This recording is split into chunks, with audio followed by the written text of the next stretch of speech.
I bust readily to grooves and move steadily. Milk and smooth and silk like Frank Beverly. Born in this maze, it's deadly, that's why I quote biblical scripts that great prophets and kings wrote. I awoke in the PM, rising to shine. These few bucks in my pockets ain't making it fine. I got more problems that I wanna deal with, but life's 24/7, so I deal with it. With the fix a drink, gin and juice when I feel this way. But it seems I'm getting lit like every day. I'm just an average hood nigga that's caught up in the mix. Used to club hop till I got shot at the blood spot. And my mug lots and I lug rocks in the rag top with the black Glock in the stash spot. Cause with each and every hour pass, it's going down like the sands of an hourglass. The rains came and I waited till the showers passed. And all my homies hit the wind, fake friends with their coward ass. It's like friends, they down with you only when the sky's sunny or when your pockets is stuffed with money. I don't push Pirellis on 20s. I push them stock brands, baby. Swimming in women just like I got fans, baby. But that's supposed to make me feel all good. I'm stressed out to the fullest, same shit, different good, man. I'm stressed. No need for the best. I got a warrant, the police be arresting niggas like me. It's likely that I might be nightly doing time if they find and indict me. And now my kids disrespect and try and spite me just cause they baby mama say that they don't like me. And on top of it all, I got fired and my tags expired. Damn it, nigga. I'm stressed, and I'll say it again. It's been etched in stone with a diamond ship's in, and I'm stressed. And I'm saying it twice, it's like every day's cold, like a block of dry ice, straight stress. And that's for real, and I don't understand all of these feelings I feel, that's why I'm stressed. And I just don't know, man, it don't rest. That's why I kick this flow. I drink gallons of spice rum until the night come. Take calls to the coat till the daylight come. I got a letter from the DA that my presence is requested, but if I go for show, I'm finna get arrested. Got a call from my old lady saying, baby, she pregnant with this baby and calling it mine. That's more baby mama drama and straight on the mind. I guess the price of a good time, but I was blind. Still I'm thinking to myself, life is more than this. They slang rocks on my block and it smell like piss. And I'm late on the rent for the last time. And the owner evict niggas for a pastime. So I puts my last dime on a 9 and 10 for regret. The homie slept and the fed straight crept. And I said it before and I say it again. A nigga cursed and afflicted like all of my friends. But this player's on the bench doing 5 to 10 years. They'll cut it to 3 if I snitch on my peers. I'm finna rock with these schemes and plots. I'm trying to get back on this block just to make things pop. Go from decision to decision, one choice to the next. They dig me deeper in this prison cause my thoughts is death. And what's left is regrets and death. Tell her bounce checks like a pigeon on a ledge. I'm walking to the edge and I'm stressed. And I'll say it again, it's been etched in stone with a diamond ship's in. And I'm stressed. And I'm saying it twice, it's like every day's cold, like a block of dry ice, straight stress. And that's for real, and I don't understand all of these feelings I feel, that's why I'm stressed. And I just don't know, man, it don't rest. That's why I kick this flow, yeah. Every day, trials and tribulations, mind games and trickerations. It's a daily thing for niggas in the hood. Ain't nothing new, we've been going through this for years. Court dates, tickets, dope fiends on the block, rats, roaches, baby mama drama. You know what I'm saying? Police sweating. This is what we go through, but it's just living. Like Marvin Gaye said, this ain't living. We got a way of life, laws, statutes, and commandments that we should adhere to. If we was to do that, none of these things would be in our path. Tickets, a court date, man, please, we got kingdoms to look forward to. Rulership and dominion, exaltation to the highest degree, dignity and nobility. Niggas don't know nothing about that, but this is what we trying to bring. Come on back to the Most High in Christ and let him school you. Turn you into some fourth dimension, angelic and spiritual. When you get there, you can bring the next man up to your level. You know what I'm saying? No need for stressing. We can. Word.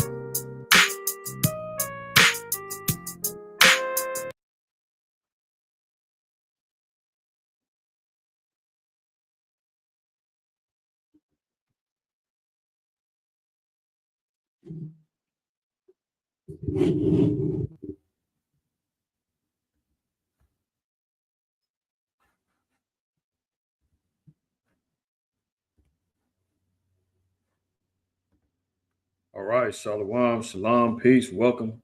This is your brother Ahmath. I acquire person name IQ. It's all the same. Another episode, DSTM. Don't shoot the messenger. You cannot do that. Where would you be without your messengers?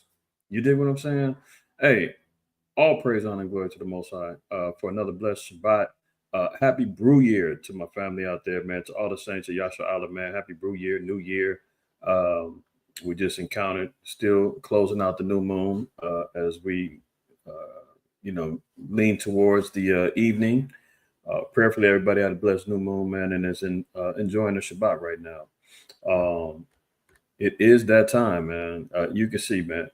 I ain't got to tell y'all. Y'all know the earthquake jumping off over there in Myanmar, over in Thailand.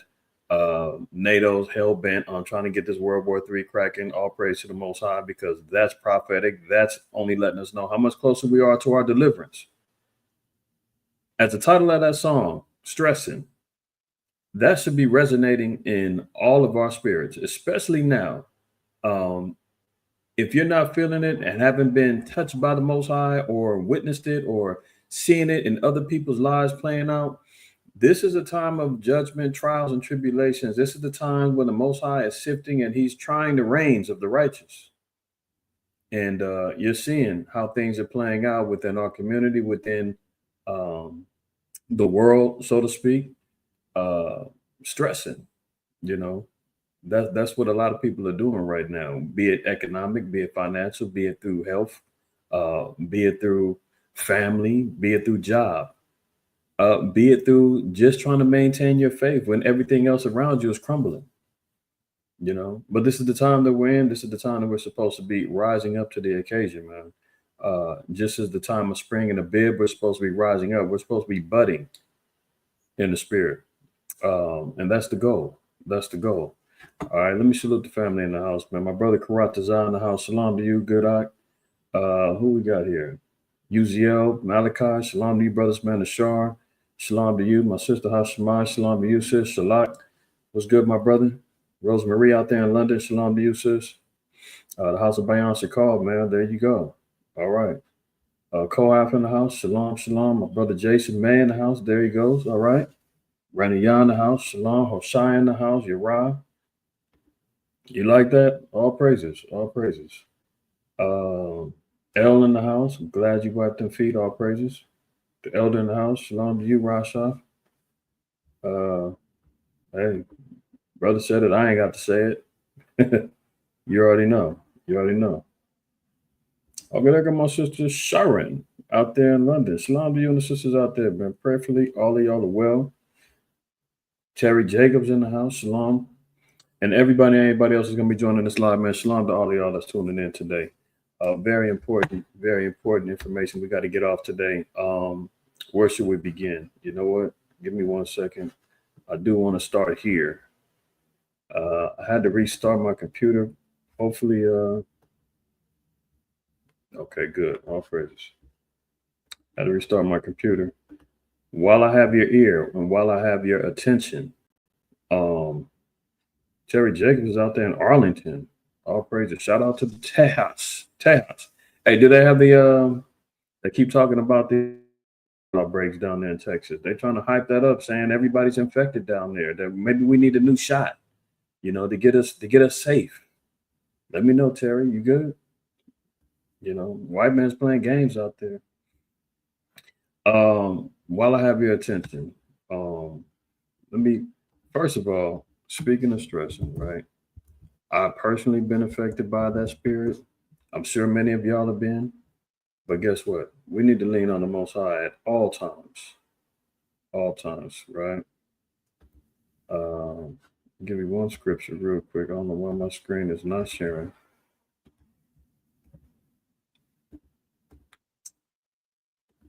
Okay, there we go. Let's look at Psalm 55 and 22. So when it seems like your back is against the wall, when it seems like everything is crumbling around you, when it seems like you don't really have any answers to what's going on in your life, guess what you need to do? What I need to do is cast thy burden upon Yahweh, and he shall sustain thee. It's all about being sustained. It's all about maintaining. It's all about just making sure that we don't crumble, we don't fall. we don't succumb to the spirits that's attacking us or approaching us in our lives, right? It's about being sustained, maintaining, right? That's what he's looking for us to do. Cast thy burden upon the Lord, and he shall sustain thee. He shall never suffer the righteous to be moved. And we should all know, excuse me, according to, I think it's Numbers 24, 26, where the Lord said that he's not a man that he should lie. Let's get that. I want to say it's in 24. Let me see where my memory's at. 23. I was off. There you go. So the Most High said he'll never suffer the righteous to be moved. So in Numbers 23:19, it says, God is not a man that he should lie. So if the Most High makes that promise and he says, look, if you're righteous, if you're maintaining yourself in the law, statutes, and commandments in the faith of Christ, there's no way that he's going to let you fall. He may push you to the edge. He may push us to the brink of, testing our faith and our ability to cast off doubt. He may push us all the way, but he said he's never going to let you fall. The Most High is not a man that he should lie, neither the Son of Man that he should repent. Hath he said, and shall he not do it? Or hath he spoken, and he shall not make it good? So if the Most High says it's all good, it is all good. And he's going to make sure that we get to that point of being good, no matter what state we're in the spirit, right? While we're on that note, we know what time it is. It is that time of Passover. We got less than 2 weeks. April 11th at even, at sundown, we mark the Lord's Passover for 2025. And the whole terminology of where we get spring cleaning. Why? Good Lord. Spell it right, IQ. There you go. During this time is where you get the terminology about spring cleaning. All right. And that's all indicative of us cleaning our homes based upon the leaven. Leaven must be removed out of our homes. I made a post earlier today. Sometimes you guys may not be seeing these posts. The community posts, you get notified through YouTube that there's a post that's been made. May not be a video. It could be a particular article. It might be just something text. We don't do it that often. However, it was necessary to post a couple of links regarding your cleaning. Okay. Your cleaning for Passover. I usually do it. I post comprehensive lists for everybody to look for and to help you and assist you being as thorough as you can with the cleaning of your homes. Okay. And your dwelling places. Let's start at Exodus 12. And we'll just start at 14. Let me get right to the point. It says, and this day shall be for you, and this day shall be unto you for a memorial. So this Passover celebration that we partake in every year as an ordinance forever. This is an ordinance, it's a statute. These are instructions that we're supposed to do forever, as a memorial of remembrance.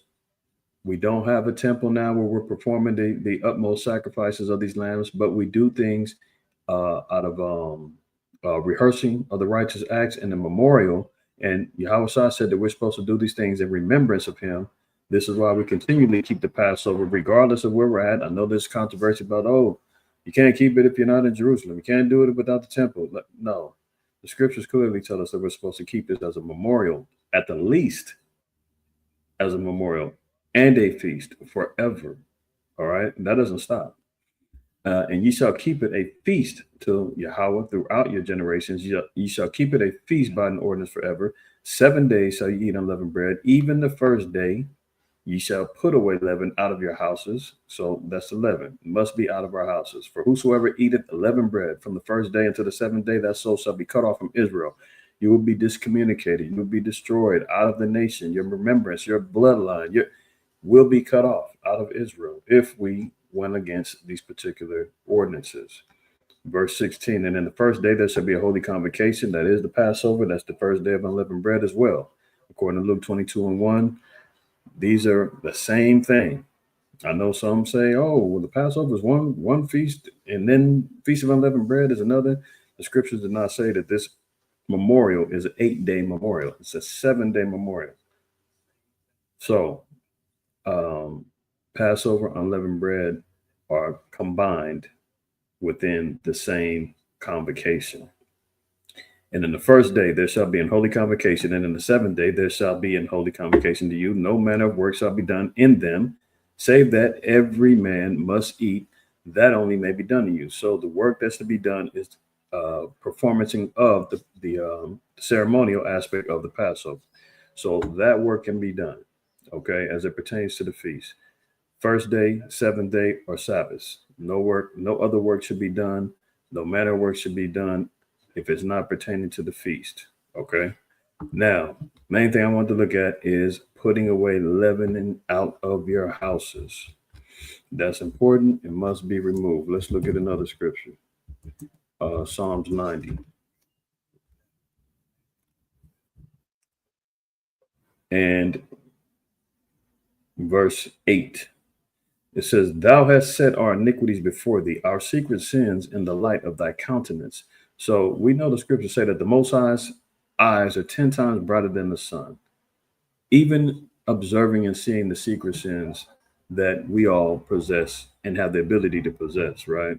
Why do I bring this up? Because the Most High is letting us know that you cannot try to do anything in secret, especially when it comes down to the cleaning and the leavening of your homes. Why? Because the leavening, as most of us should know, but if anybody's new, you don't know. This might be your first Passover. This might be your second Passover, but you didn't get it, quite right the first time. You're still learning how to get it more perfected. Let's look at this in First Corinthians, and we're going to read chapter 5, and we're going to read 6 down to 8. So remember, it says that the Most High observes and sees the secret sins of us, right? 1 Corinthians 5 and 6, it says, "Your glorying is not good. Know ye not that a little leavening leaveneth the whole lump? Purge out therefore the old leaven, that ye may be a new lump, as ye are unleavened. For Hamashiach, our Passover, is sacrificed for us. Therefore, let us keep the feast, not with old leaven, neither with the leaven of malice and wickedness, but with the unleavened bread of sincerity and truth." So when we're looking at it in the spirit, the leavening represents malice and wickedness, all matters of unrighteousness, lasciviousness, backbiting, murmuring. All of those things are things that we have to be purging out of ourselves to become new in this new season, in this new time, in this time of Abib, right? So these are the things that we have to absorb and we have to pay attention to when it comes down to the leavening cleaning out of your homes. It shouldn't be on something like, oh, well, you guys are being over righteous. We can't do all of that. Reading all these labels, that's too much. Can't do it. Let me see. In Deuteronomy 16, and there's one particular scripture. Where is it at? Let me see if this is it. Yeah, that's it right there. Right in my face. Okay, so let's look at this real quick. Deuteronomy 16, we're going to read 1 down to 4. It says, "Observe the month of Abib and keep the Passover unto Yahweh thy power. For in the month of Abib, the Most High Yahweh brought thee forth out of Egypt by night. Thou therefore sacrifice the Passover unto Yahweh thy power of the flock and the herd in the place which Yahweh shall choose to place his name there. Thou shalt eat no leavened bread in it. 7 days shalt thou eat unleavened bread therewith, even the bread of affliction. For thou camest forth out of the land of Egypt in haste, that thou mayest remember the day when thou camest forth out of the land of Egypt all the days of thy life." Now here's the key. Verse 4. "And there shall be no leavened bread seen with thee in all thy coast." 7 days. All thy coast, wherever we're at. The Lord said we should have those areas, those dwelling places, those particular um, um, regions or whatever, free from leaven. 7 days. There shall not, neither shall anything of the flesh which thou sacrificest the first day even remain all night until the evening. Yes, because we're supposed to burn any remaining lamb throughout that night into the morning. There's no leftovers. There's no, you know what, that lamb was good. I'm gonna make sure I'm having my plate tomorrow on day 2. No, that first night is the only time that lamb is supposed to be burnt, eaten, and anything that was not completely eaten needed to be burnt and destroyed. Don't let the kids throw it away.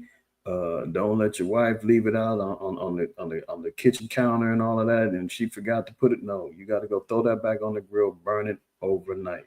Nothing should be remaining. All right.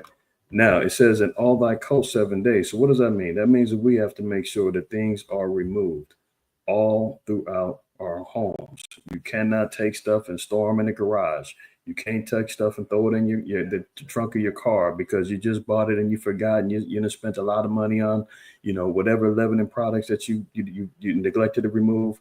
That is on you. You need to throw it away. You need to get rid of it. You cannot give it to mama and say, here, hold this for 7 days. I'm going to come back and get my groceries later for you. You cannot do that. You can't suffer sin upon your neighbor. You can't give her that and say, Grandma, I got some groceries. I got some stuff I got to get out the house. Can you hold it for me until until the feast is over? You cannot do that at all. You have to get rid of it. This is why you got to start early.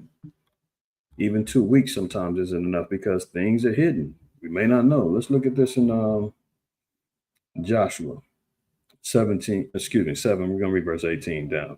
It says, and he brought his household man by man. Achan, the son of Carmi, the son of Zabdi, the son of Zerah, of the tribe of Judah was taken. And Joshua said unto Achan, my son, give, I pray thee, glory to the Most High, power of Israel, and make confession unto him, and tell me now what thou hast done. Hide it not from me.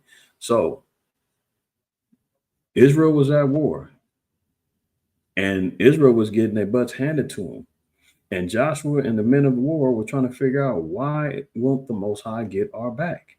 How come he won't fight for us? And it was told to him that there was sin in the camp. And now Joshua is out doing the inquisition with all the men, and he's trying to find out in all the households, and he's trying to find out who, where, what, and why could there have been sin within the camp. So he's doing an investigation. He comes up on his brother Achan, and he says, now, Achan, come clean, man. I need a confession. Tell me what you did and don't hide it from me. And what did Achan say? And Achan answered Joshua and said, indeed, I have sinned against Yahweh, power of Israel, and thus have I done. When I saw among the spoils a goodly Babylonian garment, because guess what? When we were at war, the Most High said, take no spoils of war. Take nothing. Don't take the women. Don't take no clothes, no money, no nothing. Don't take the animals. Destroy everything. Achan said, hey, this is a nice little garment. I don't want this to go to waste. What? This household I just ramshacked, they had 200 shekels of silver. You want to let that go? A wedge of gold? 50 shekels? What? Get rid of this? This is good stuff. Nobody's going to know. Let me go ahead and snatch this and take this home and hide it. So he confessed. He said, when I saw him on the spoils, a goodly Babylonian garment and 200 shekels of silver and a wedge of gold of 50 shekels weight, then I coveted them and took them. And behold, they are hid in the earth in the midst of my tent, and the silver under it. So Joshua sent messengers, and they ran into the tent, and behold, it was hid in his tent, and the silver under it. Do you see that? So Achan was here hiding things that were forbidden for him to have. And guess what? It ended up costing hundreds and hundreds of Israelite lives because he didn't follow along the protocols and the laws in regards to warfare. And his covetousness and his desire to want to hide and have secret sins and keep things, amongst his family got him and his whole family killed. That was the judgment. His whole family got put to death. I'm not going to read the rest. Y'all can read the whole story if you haven't read that history. But this is why the Most High says, make sure you're going through everything. Don't try to hide some stuff. Don't try to hold on, because sometimes, some Israelites, man, they be saying we go too hard. Oh man, them brothers, MOTZ, man, them brothers, in our former congregation, the True Nation, and other, others who have learned from us. Oh, that's too much. You guys are doing too much. Is it that serious? Yes, it is. It is that serious. If you have the knowledge to be able to make sure that you're maintaining and keeping your dwelling places, leaven free. Why not do the due diligence? All right. Because here in Judith, in the 5th chapter, I'm going to just get right to the point.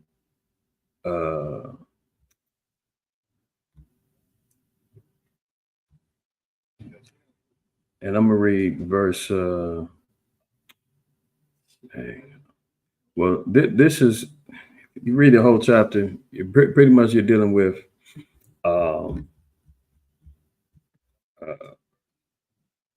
Holofernes, which is the king of the Assyrians, and he's going to war with the children of Israel. He's trying to get intelligence regarding how can he conquer the children of Israel.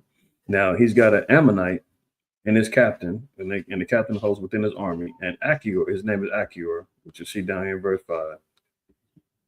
This Ammonite knew all the history about the children of Israel.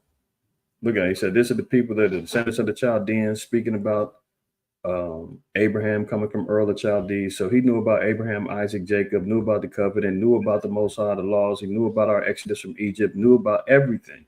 So he's given all of the dirt regarding our people to Holofernes, right? But here's the main thing. The key to destroying and the key to getting over on the children of Israel was this. Judith chapter 5, verse 17. And whilst they sinned not before their power, they prospered, because the Most High that hated iniquity was with them. So he says, as long as they did not sin, they were always prosper, because their God hates iniquity. Verse 18. But when they departed from the way which he appointed them, they were destroyed in many battles, very sore, and were led captives into a land that was not theirs. And the temple of their power was cast to the ground, and their cities were taken by the enemies. But now they are returned to their power and are come up from the places where they are scattered, and have possessed Jerusalem, where the sanctuary is, and are seated in the hill country, for it was desolate. So Achior was letting them know. He said, look, if they're sinning against their power, you got a great chance to destroy them and overcome them. But if they're in any sin and there any iniquity within them, if they're following the law, statutes, and commandments, I should say, there's no overthrowing them. Their power is going to fight to the death for them, and we don't stand a chance. We'll be history just like the Egyptians and the other nations that try to rise up against them. But if they're in sin, you definitely can overthrow them. They've been destroyed in many battles. They always get put in bondage and captivity. They got a propensity for being naughty and being wicked.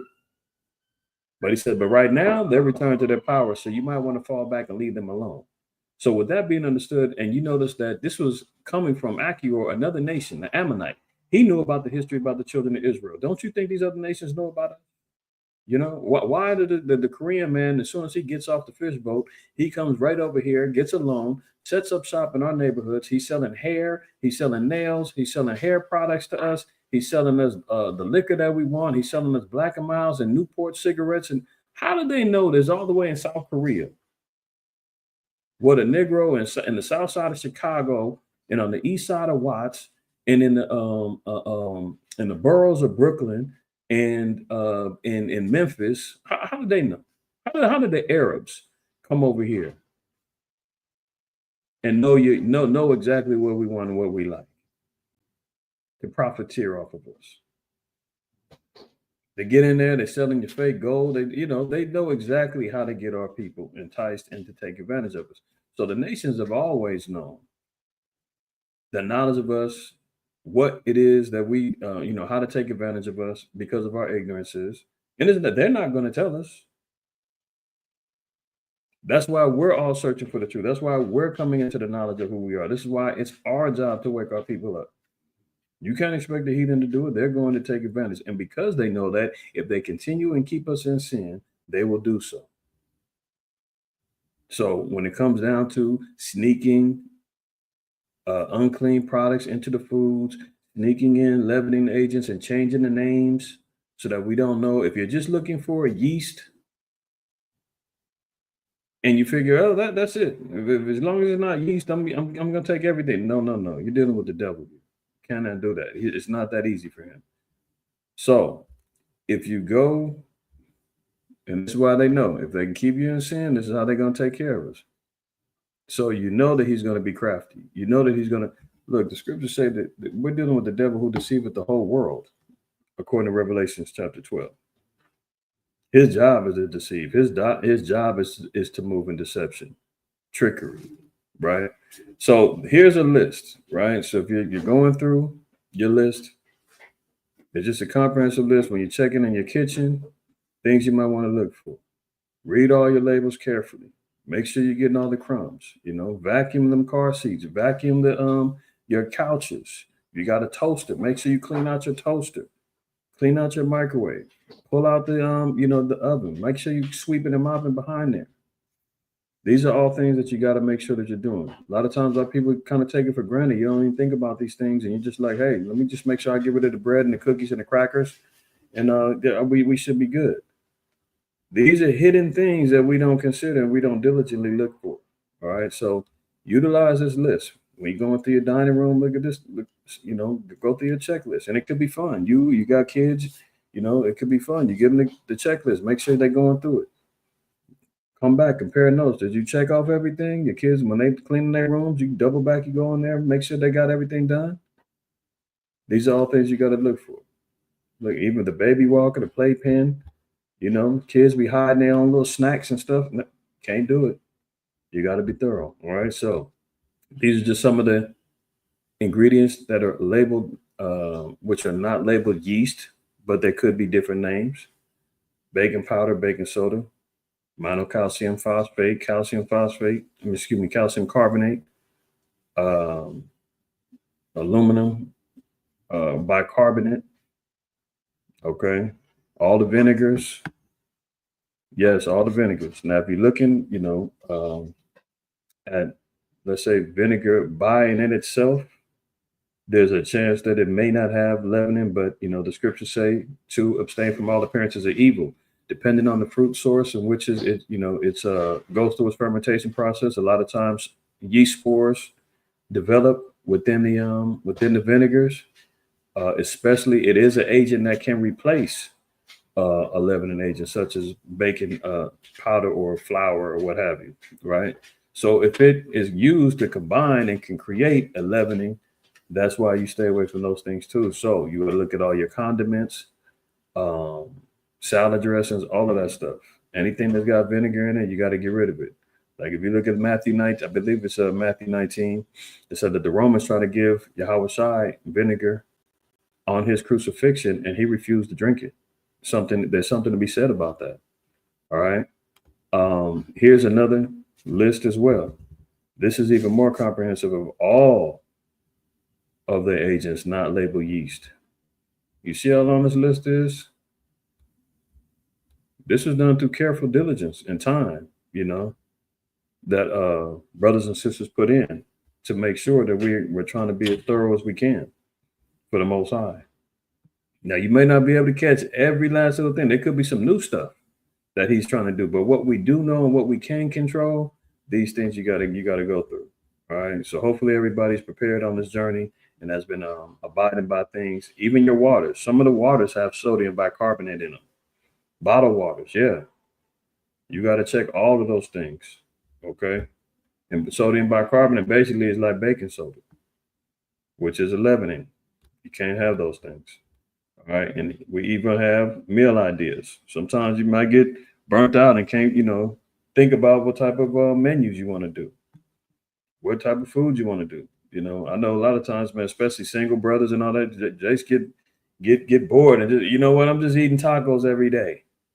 I'm just gonna eat unleavened crackers and peanut butter and jelly every day.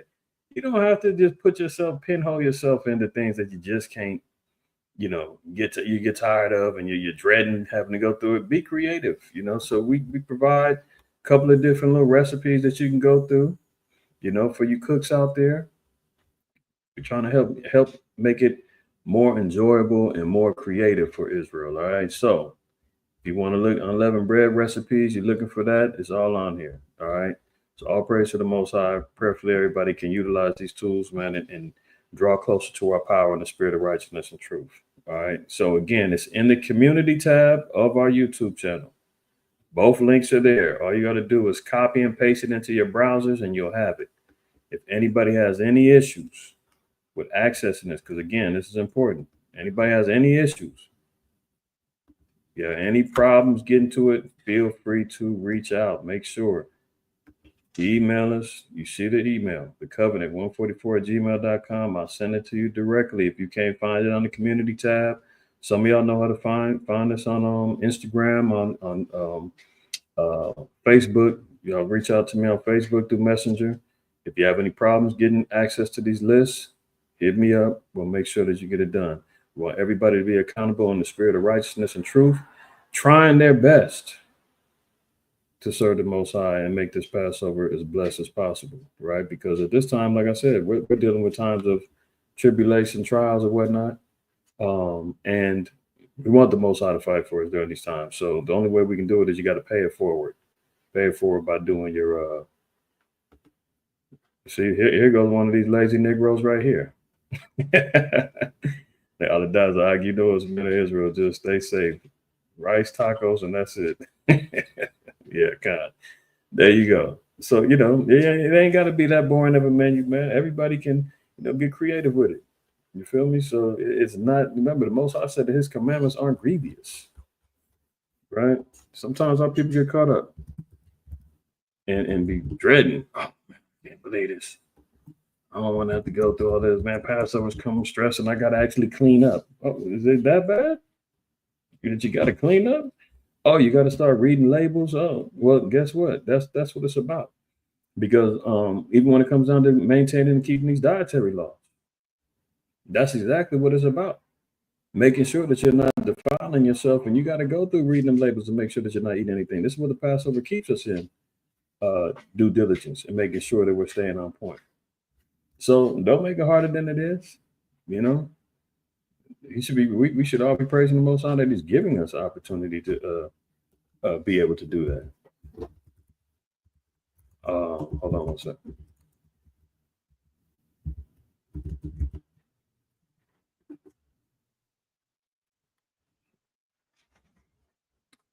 Am I sharing? Oh, my bad. I was sharing.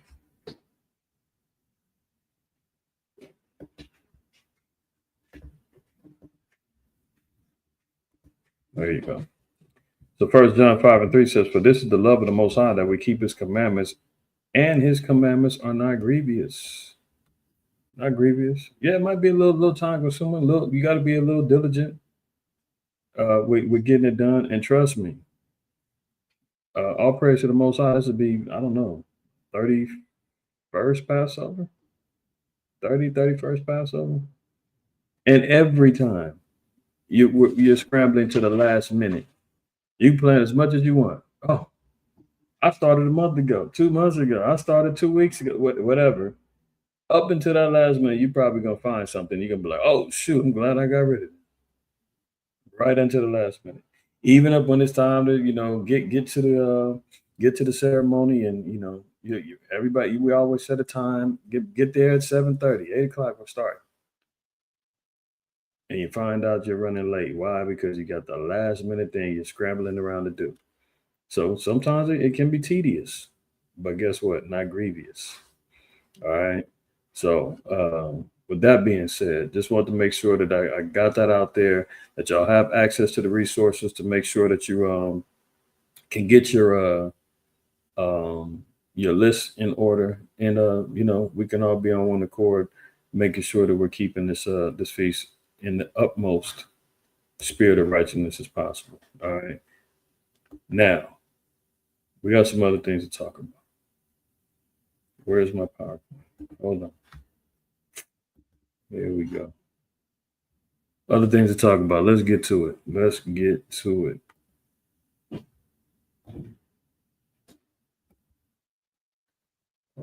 see.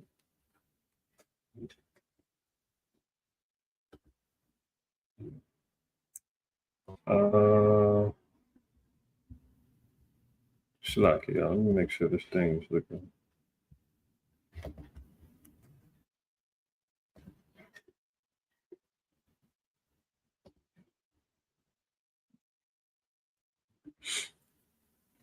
All right. So let's get this PowerPoint opened up and ready to write. So let's start off what we normally do. You know, we got to figure out, man, how much closer are we towards really engaging in the news and everybody acknowledging that we're in World War III. We're in World War III already by proxy, right? Been saying that for years now. Uh, it's it's how much closer we are until it's really just like completely announced. People are only going to acknowledge World War III unless nukes are flying. That's going to be the end all be all. But there's going to be engagements that happen within the nations way before that.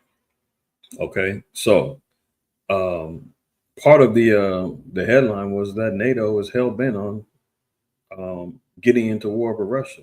So regardless, you know, like we've been saying, regardless of how much um, Agent Orange, aka Donald Trump, is talking about how he wants to get peace deals going. You notice that that talk was kind of quieted down, especially after they got busted sharing war plan secrets with a Washington Post. I believe it was a Washington Post reporter that spilled the beans. You know, and they was over there clowning, talking about Europe, talking about them preparing war plans. So America is in the midst of planning for war, double speaking, talking about how much they want peace. So Germany, look, Germany is unlocking billions to supercharge its military at a seismic moment for Europe. So Germany now has gotten up off of being the lapdog of being the one who's always being blamed for the how much it cost. Remember that in World War II, the how much it cost? We're not going to, proclaim it to be anything more than that, you know. But they've been docile since then, constantly being whipped. They can't speak about war. They couldn't speak about anything engaging in war for years. Disabled all of their nuclear assets and everything else. Now they're coming back to help the EU and NATO in this upcoming war. I mean, last week, what we talked about, they were in what country was that?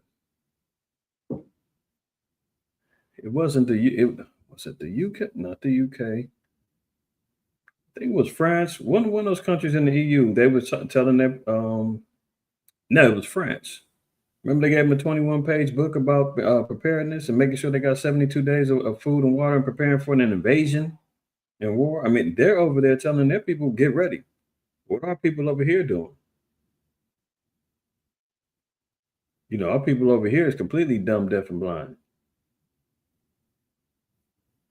Not even thinking about what's coming down the pipeline. They're too busy coming off of spring break. They're too busy coming off a high.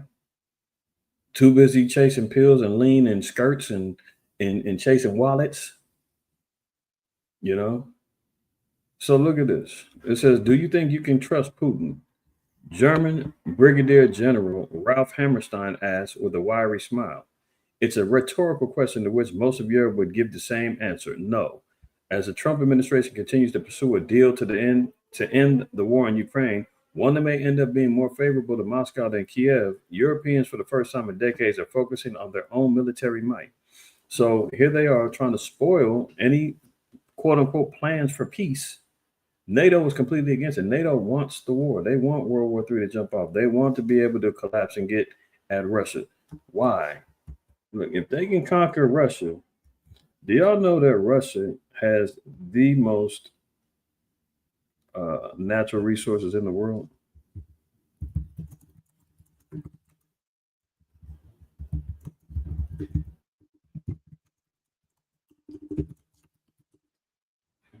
Let's see here.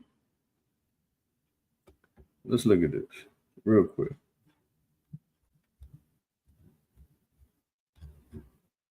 Number one, you see this?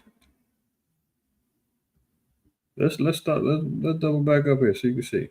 10 countries with the most natural resources. The EU figures if they can collapse Russia, they can take part. They can get a hold of all of these particular natural resources. They can become a global monopoly. Look at this. Russia's natural resources reserves are worth 75 trillion. That's why when Slow Biden and them was throwing sanctions on them and it wasn't affecting Russia, they was not really tripping. They've got reserves and natural resources that value of $75 trillion. That's double the debt that America owes. America is in $36 trillion of debt. They've got resources that could pay that off twice over. What do they have? Coal, oil, natural gas, gold, timber, and rare earth minerals. You see why Trump wanted to strike that $500 billion deal with Ukraine in exchange for protection? Basically a shakedown. Isn't that extortion? Basically, hey, look, we'll protect you if you pay me this. That's extortion, is it not? Remember, he said, we want those natural resources over there, $500 billion worth, and we'll protect you. And Zelensky was like, where do I sign? And then they had to go over there and meet at the White House, and everything blew up in their face when they got into the fight house, the little yapping match, barking at each other like two chihuahuas. But look at these particular resources, man. Coal, this is where you're going to get your energy from. Oil, gas, gold, timber, rare earth minerals. This is why they're saying, hey, if we can collapse them, we get all of this. The world is ours. Russia holds the world's largest proved natural gas reserves at 1.32 quadrillion cubic feet, accounting to nearly 20% of the global total as of 2020. So this is why Russia has these contracts. They're giving and contracting out power to Europe, various countries in Europe, right? Russia also has the second largest gold reserves, 6,800 tons or more than 13% of the global total as of 2023. So they're heavy on the gold. If anybody knows, gold right now is at its all-time high. I think yesterday or earlier today, it might have got to $3,100 an ounce. Never seen before. And they're over there stockpiling it. So is China. Countries all around the world is trying to get a hold of gold. And meanwhile, these are all the countries that are establishing the BRICS economy to break away from the dollar to collapse America. Russia has the world's third largest crude oil producer at 12% of global supply in 2020. Russia's proved oil reserves were the world's sixth largest at an estimated 107.8 billion barrels. So I think number one is Saudi Arabia, America's number two, and Russia's number three when it comes down to oil. So, and look who's number two, right? This is why there's always conflict between number one and number two. The greed for these resources. So this is why you see NATO is like, no, we're not trying to make peace with Russia. We're at a pivotal point right now where we can kind of take them out. If we can take them out, we can get a hold of that land. We can get a hold of the resources. We can dethrone Putin. We can get him up out of there. We can throw in a puppet government and have control of all of this. Right? Doesn't Micah 2 say that he covets fields? He wants to take it by violence. That's even his own. The white man has no problem at going to war with himself and his own people. This is why they create these various classifications of I'm Russian, German, Swedish, I'm from Finland. Oh no, I'm French. I'm South African. You're all the same. Knock it off. Knock it off. So when they go to war with each other, let's say in particular when you're dealing with the conflict between the Irish and the English. Oh, we were enslaved too. With the Irish, we were eating potatoes all day. But your own people did it. Knock it off. This is not the same. As Kendrick Lamar would say, they not like us. It's not the same. Okay? So Germany's unlocking billions of dollars, getting ready for war. Okay? Let's move on. Look, Russia says the UK and France is behind its latest attack on its energy infrastructure. So if memory serves me correctly, there's supposed to be a 30-day ceasefire on energy and other infrastructures between Russia and Ukraine. Guess what? Russia gets hit with an energy infrastructure bombing. They're saying we know it wasn't Ukraine, but our intelligence says the UK and France did it. That would be considered an act of war, if you ask me. What are we holding on to?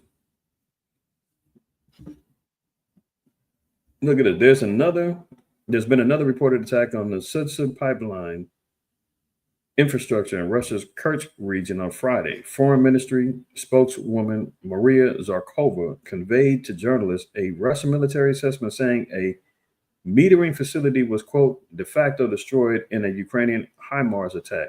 But unlike some of the prior Ukrainian attacks on the area, the Kremlin is directly blaming the West, going too far as to say that the orders for the new strike came directly from European capitals.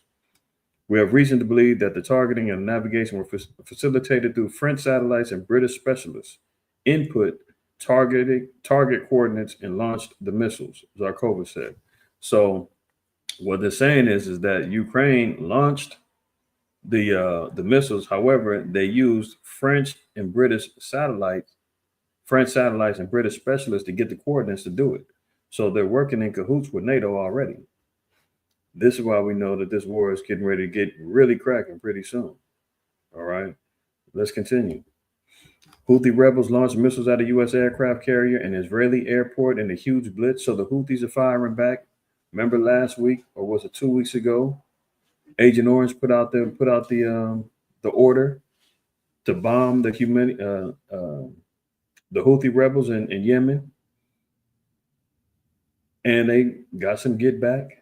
So the spirit and the essences of war is going on continually. This is for years now, and it's not like, back when you had Afghanistan. Our people, we forgot all about that. We was at war in Afghanistan since 2001. You're talking about 20 years that war was going on because it got so routine. It was like, is there still a war going on over there?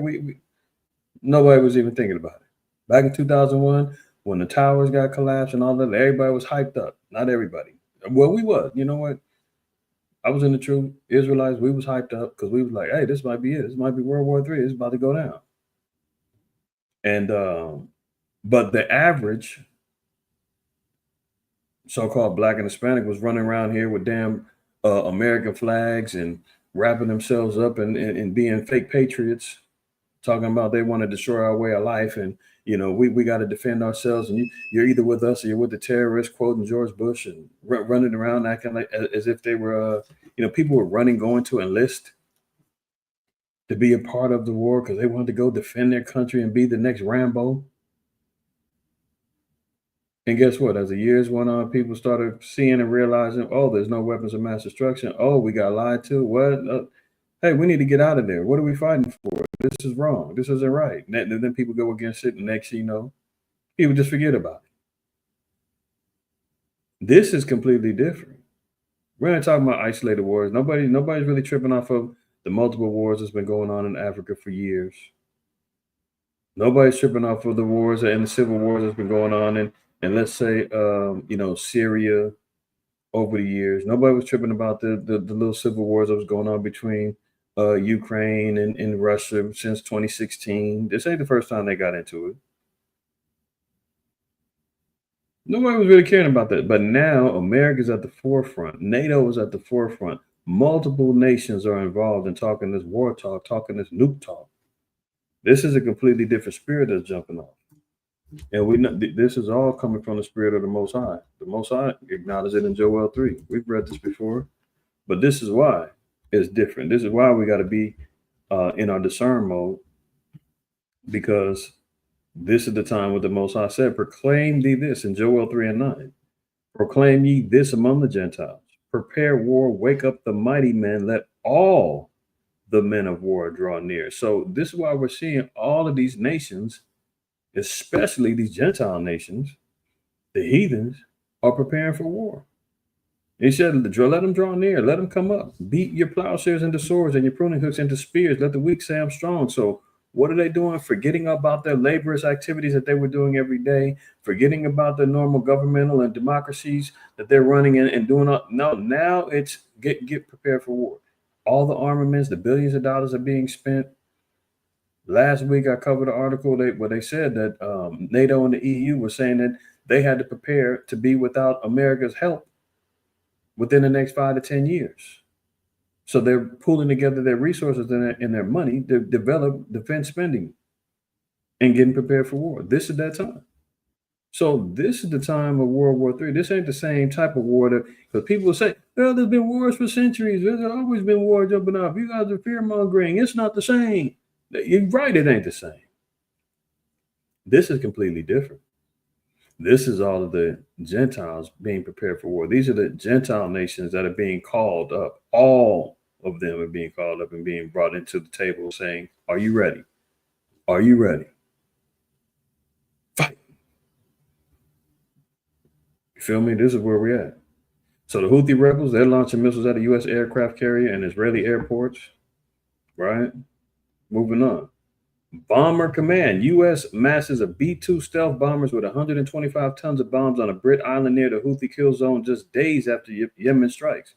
So now we're seeing even America is sending over record numbers of B-2 bombers with 125 tons of bombs, parking them over at a British island, getting prepared for whatever may jump off. They could wipe out Yemen in a few airstrikes with some major bombs jumping off. However, Yemen is attached to Iran. Yemen is attached to Hamas, right? And that's going to trigger even bigger and greater wars. Look at this. Both Yemen and Iran are within range from the crucial Diego Garcia base. This moving aerial military arsenal has included essential accessories for the deadly B-2 bombers. Satellite imagery also showed 3 C-17 cargo planes and 10 refueling tankers being sent toward the isolated British territory, according to analyst Intel Frog.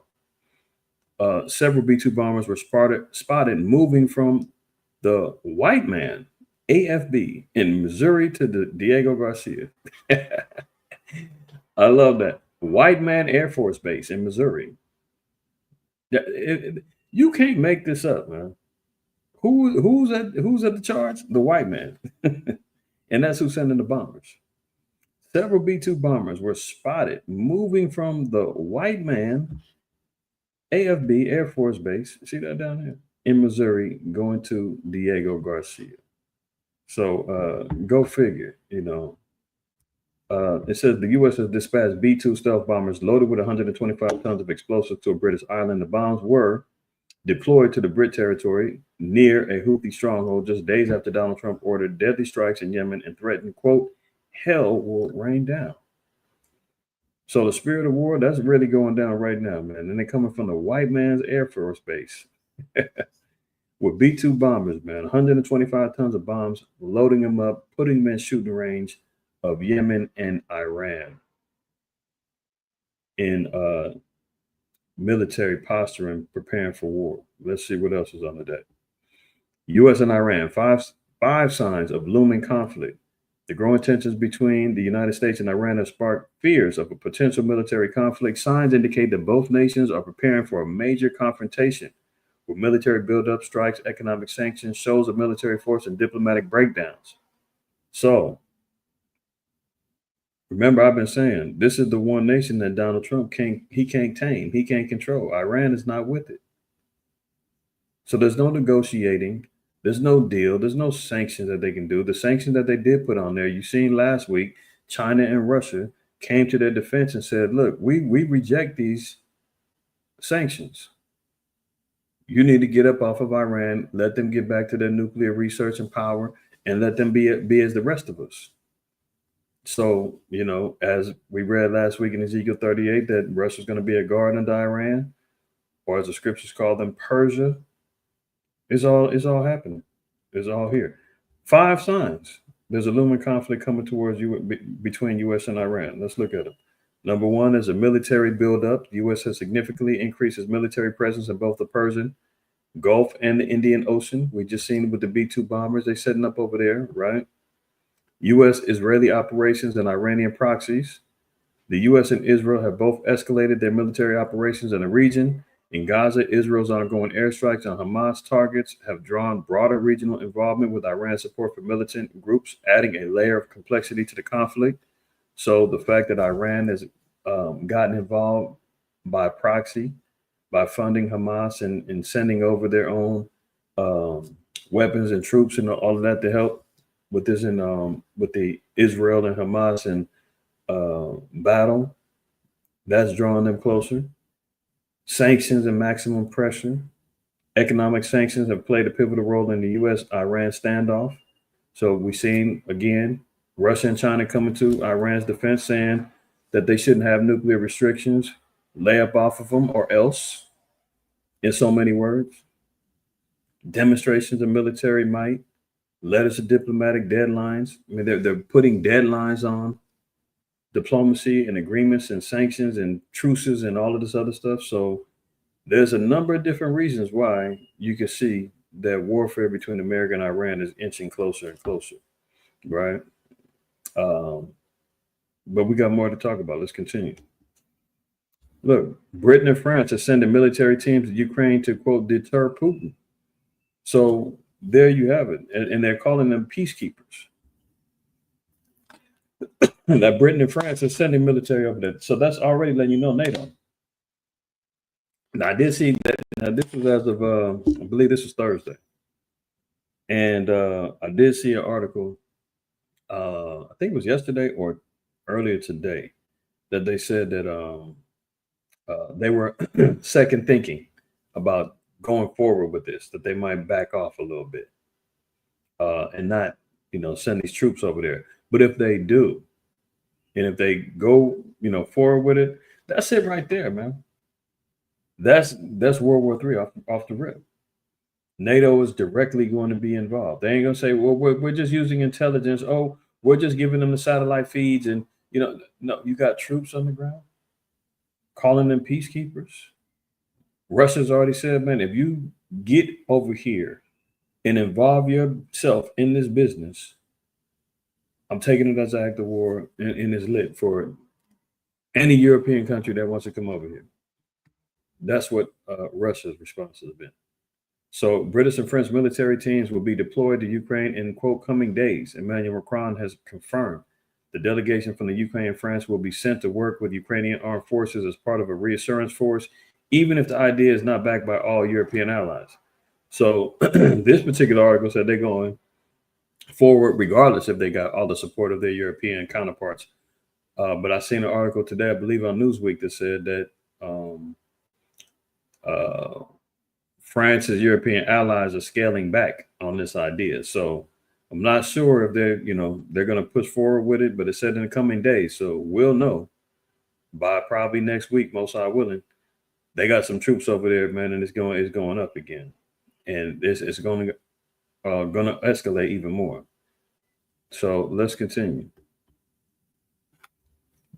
Russia threatens Britain and France with a bloodbath, warning as Ukraine support talk kicks off in Paris. So this again was Putin's response.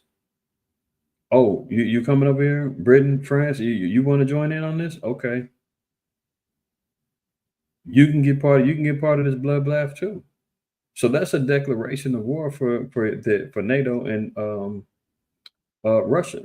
And the problem with that is that there's a bit of a splintering going on between NATO because some of the European allies are like, hold on, we're not ready to go do this shit. But you got some war-hungry, vampire fang having Edomites over there, man. It's like, no, we want blood. Governments over 30 nations and entities are represented at the Coalition of the Willing, so-called, talks in Paris on Thursday called to discuss sustaining military and economic support for Ukraine. Also on the table is a suggestion of security guarantees for Ukraine, and even, as frequently discussed by the United Kingdom and France, the possibility of European peacekeepers in Ukraine to monitor any agreement achieved by the Trump talks. The purpose of this is to, quote, deter in order to send that message to Putin that this is a deal that is going to be defended. Britain Starmer said today, they over there woofing big stuff to each other. And Zelensky was even quoted saying that Putin's going to get put to death soon. So there you have it. Let's continue. Y'all seen this? If you haven't, I don't know what rock you've been under. You might be under the rock with the rest of the lady boys and all of them over there in Thailand and Myanmar, but let me bring you up to speed. This morning, a massive earthquake causing chaos across Southeast Asia, measuring a powerful 7.7 and a 6.4 aftershock, striking Myanmar and triggering a state of emergency.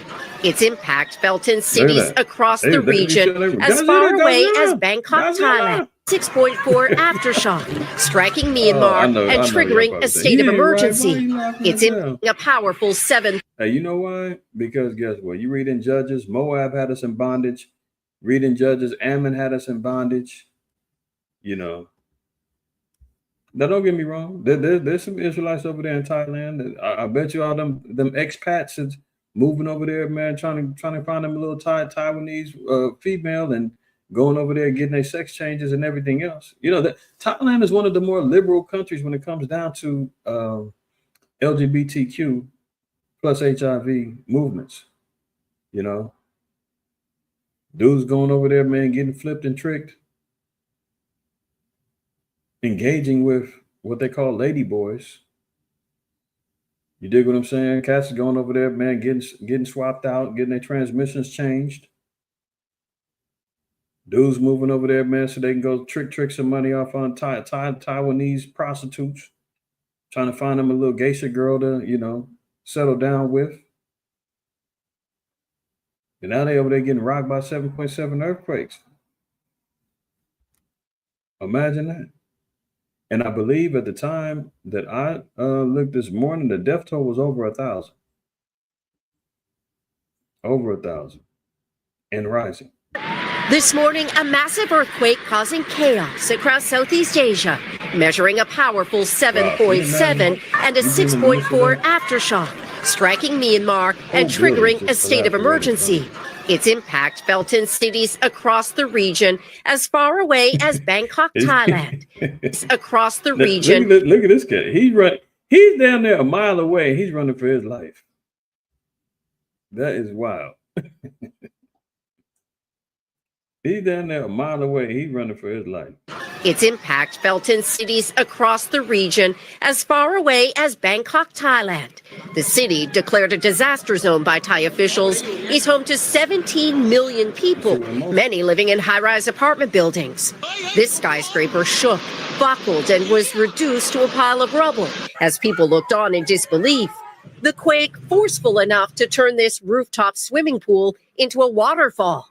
Frightened office workers captured on camera were scrambling from their desks as the tremor caused buildings to sway. I was in my lazy boy and all of a sudden it moved back and forth and then it toppled over and I hit my head on the table, but it didn't leave a mark and I didn't break the glass table either.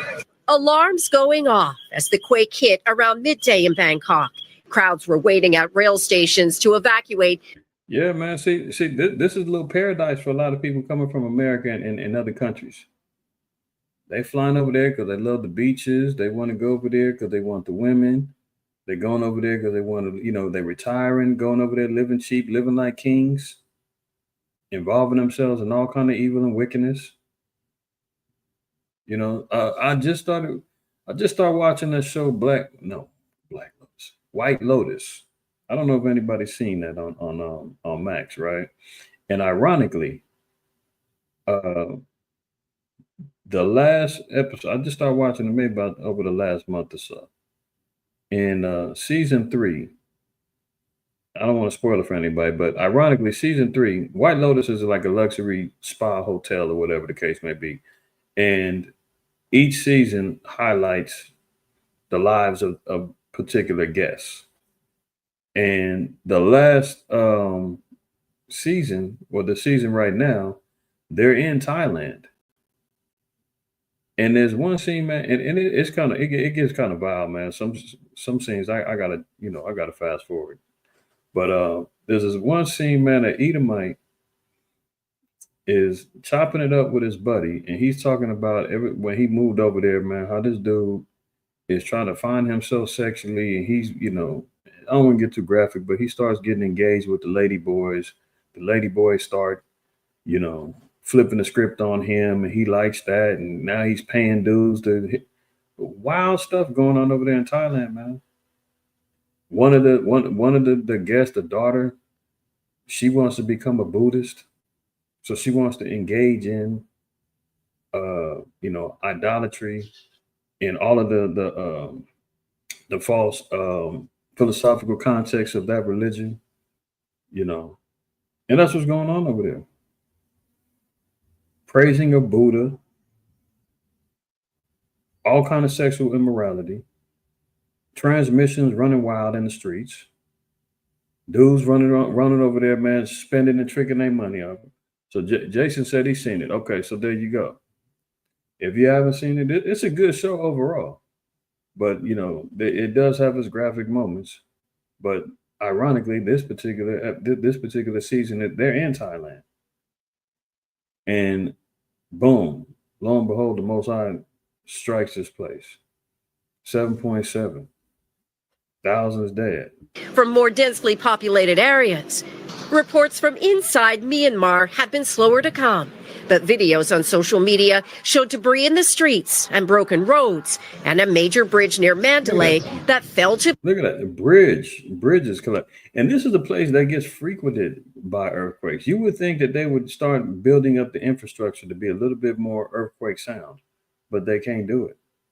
Regardless, it doesn't even matter, man. When it's coming from the Lord, it don't matter how much you try to, you know, fortify your buildings. The Most High wants destruction. He's getting destruction, man. Matthew 24 told us to be prepared for what? Matthew 24:7 says, "For nation shall rise against nation and kingdom against kingdom, and there shall be famines and pestilence and earthquakes in diverse places." So there's no question that earthquakes is going to be the times of the end. These are signs that we got to pay attention for. Look at verse 3. "And as he sat upon the Mount of Olives, the disciples came unto him privately, saying, Tell us, when shall these things be, and what shall be the sign of thy coming and the end of the world?" So what should we be looking for? He said famine, pestilence, earthquakes, all them things are going to be jumping off. Revelation 16. And let's look at 18. And we're going to read verse 17 to 18. It says, "And the seventh angel poured out his vial into the air, and there came a great voice out of the temple of heaven from the throne, saying, It is done. And there were voices and thunders and lightnings, and there was a great earthquake, such as was not since men were upon the earth. So mighty an earthquake and so great."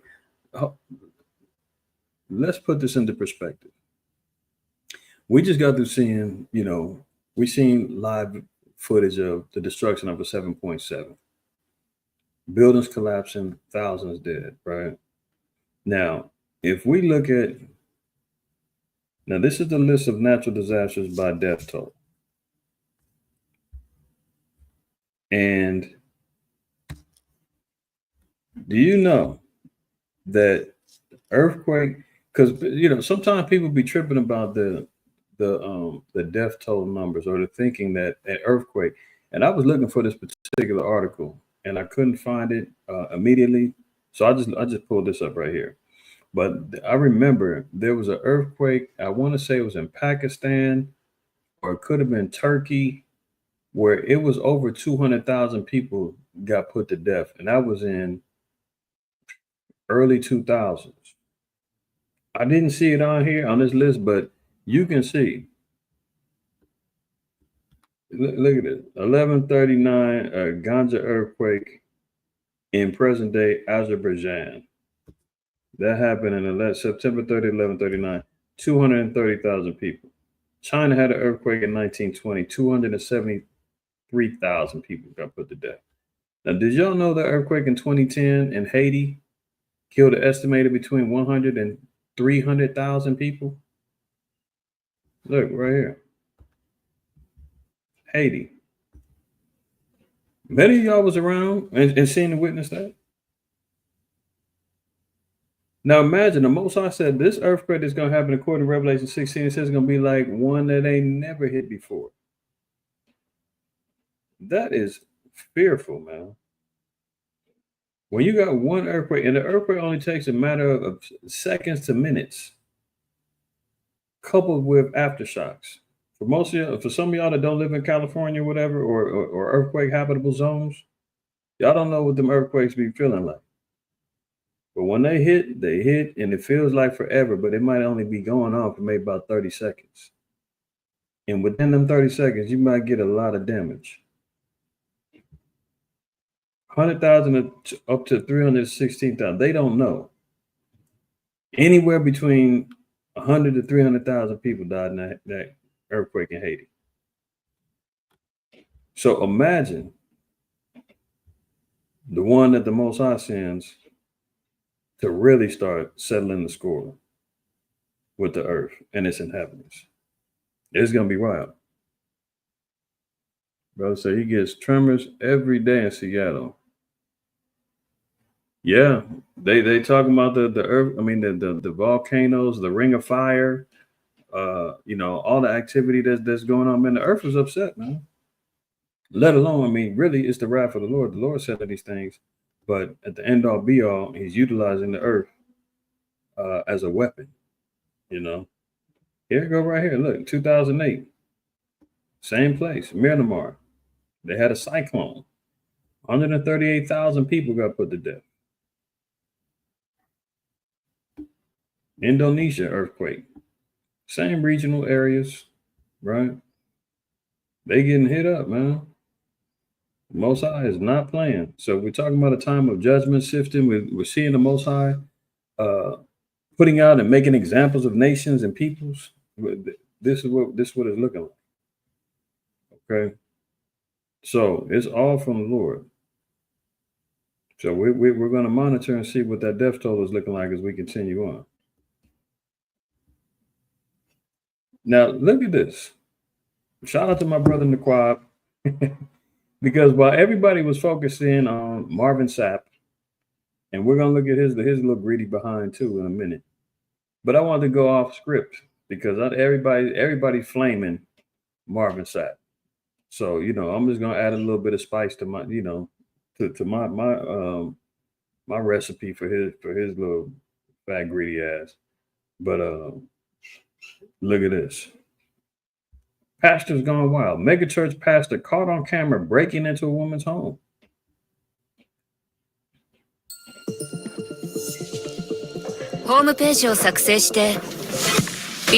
It's a terrifying home invasion. A man with a flashlight enters a single mom's house and ends up caught on her security camera. And when she looked at the video, she knew who it was right away.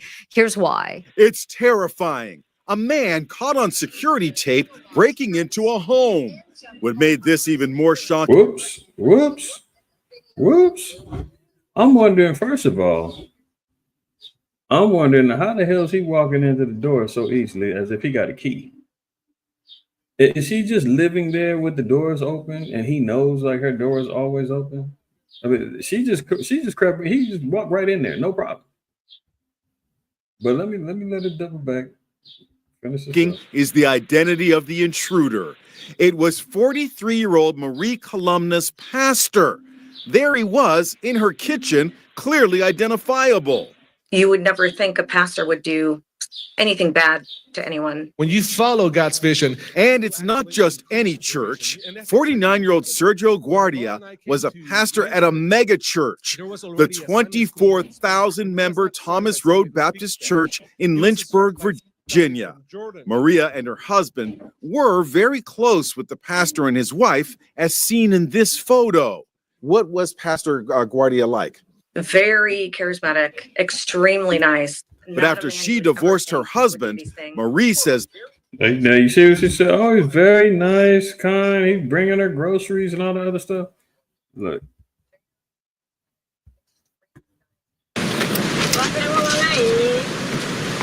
Now, no, she said, very nice. Later, she's gonna say he was bringing her groceries and all that after she got divorced. So he's running around here, man, trying to, you know what he was trying to do. This dude was obsessed, man. Out of control. 2 Timothy 3:1. This know also that in the last days perilous times shall come, for men shall be lovers of their own selves, covetous, boasters, proud, blasphemers, disobedient to parents, unthankful, unholy, without natural affection, truth breakers, false accusers, incontinent, feeble, despisers of those that are good, traitors, heady, high-minded, lovers of pleasures, more than lovers of the Most High, having a form of godliness, but denying the power thereof, from such time away. Verse 6, For of this sort are they which creep into houses. Let me stop that. It's a terrifying home invasion. A man with a See, when I go off of the PowerPoint, it starts playing again. My bad. Let me read that one more time. The water. Call out. And Bayan. Let me know if I'm good now.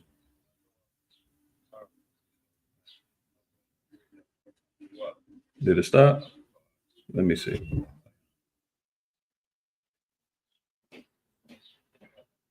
Okay, look like it stopped. All right, so getting back to Second Timothy 3. Now it says again, this know also that in the last days perilous times shall come, for men shall be lovers of their own selves, covetous, boasters, proud, blasphemers, disobedient to parents, unthankful, unholy, without natural affection, truce breakers, false accusers, incontinent, fierce, despisers of those that are good, traitors, heady, high-minded, lovers of pleasures more than lovers of the Most High. So we're going to see there's going to be a complete unleashing of spirits, man, that's going to be taking over the minds and the possessions of people's spirits, that's going to be running amok in the earth.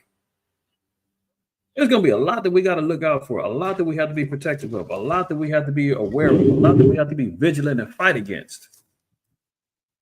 All hell is going to break loose, and these people are going to be demon possessed. And it's already happening. It's already in the earth right now. It ain't like we got to be waiting to see some great outbreak that's going to happen. It's already within the minds and the hearts of these people running around here without the Most High, without the law, statutes, and commandments to lead and guide them. It's a cesspool of these spirits already in the earth. Men being lovers of themselves, covetous, boasters, proud, blasphemers, disobedient to parents, unthankful, unholy. Continuing on down to verse 4. Traitors, heady, high-minded, lovers of pleasures more than lovers of the Most High, having a form of godliness. You seen him over there preaching to, hundreds in his little mega church. But denying the power thereof, from such turn away. Look at this. Verse 6. For of this sort are they which creep into houses. What was he doing? Creeping into houses and lead captive silly women laden with sins, led away with diverse lusts. This is what he was up to, man. Obsessed with this woman after she messed around and got divorced. He's running over there trying to creep up into the house. She was away on vacation with her 2 kids. How did he know that? Because she's over there probably entertaining, yapping to him, trying to take advantage and get a hold of them free groceries, just whatever else he could trick off on her. Oh, he was so nice, and I couldn't believe. I'm so sure. To the point where he's just able to walk up in that house. He didn't break in; the doors was open. It looked like he had a key. I don't know how he was able to walk right in.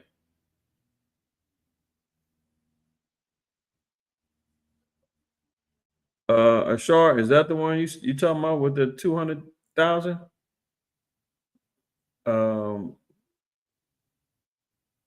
Let me know if that's the one you put in there. 200,000 that died.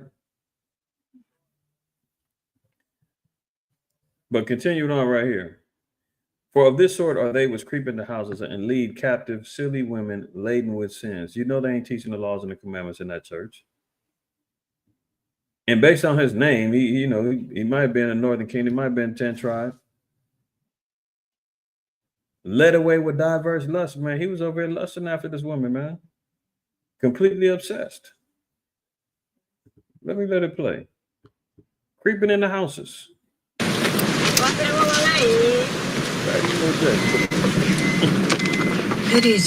It's a terrifying home invasion. A man with a flashlight enters a single mom's house and ends up caught on her security camera. And when she looked at the video, she knew who it was right away. Here's why. It's terrifying. A man caught on security tape breaking into a home. Look, you know what gave him away? The collar flip.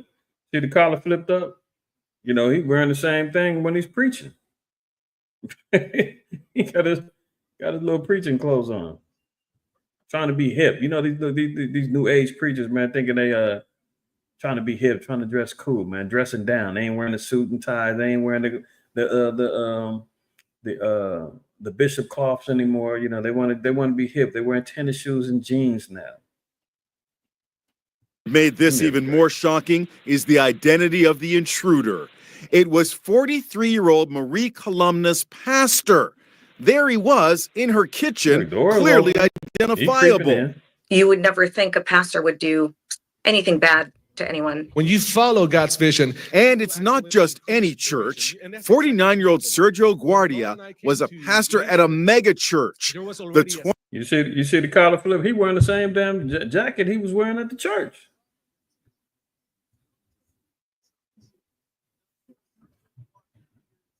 The 24,000-member Thomas Road Baptist Church in Lynchburg, Virginia. Maria and her husband were very close with the pastor and his wife, as seen in this photo. What was Pastor Guardia like? Very charismatic. Sluggy, give me 1 second, y'all.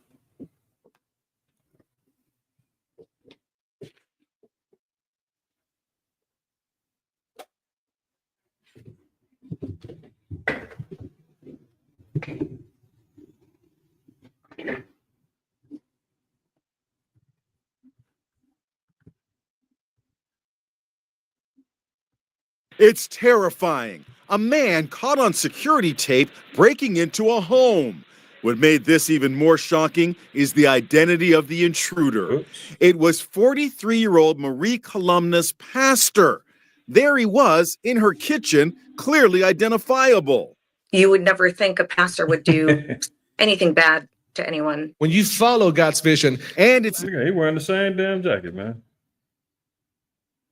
not just any church. 49-year-old Sergio Guardia was a pastor at a mega church, the 24,000-member Thomas Road Baptist Church in Lynchburg, Virginia. Maria and her husband were very close with the Was he following God's vision? Or was he following his Rod's vision? pastor and his wife, as seen in this photo. What was Pastor Guardia like? Very charismatic, extremely nice. But after she divorced her husband, Marie says the pastor's behavior became increasingly odd. He started just showing up to my house. My kids wouldn't be home. It'd be in the middle of the day. And he would just show up and bring me groceries. He did that a handful of times. Sometimes I would get home and he'd be right on my porch. So I couldn't even avoid him. But nothing prepared her for this. Surveillance video, which was taken while she was away for the weekend with her 2 kids. I just couldn't process that it was Sergio. Lo and behold, he came back the next day. I was watching the live feed of him entering my daughter's bedroom. She called the cops, and you can see them with guns drawn. They even use a police dog in their search, but the pastor had already fled. Guardia was charged with burglary and stalking. Guardia has been found guilty, and a senior pastor confirms he's no longer employed by the mega church.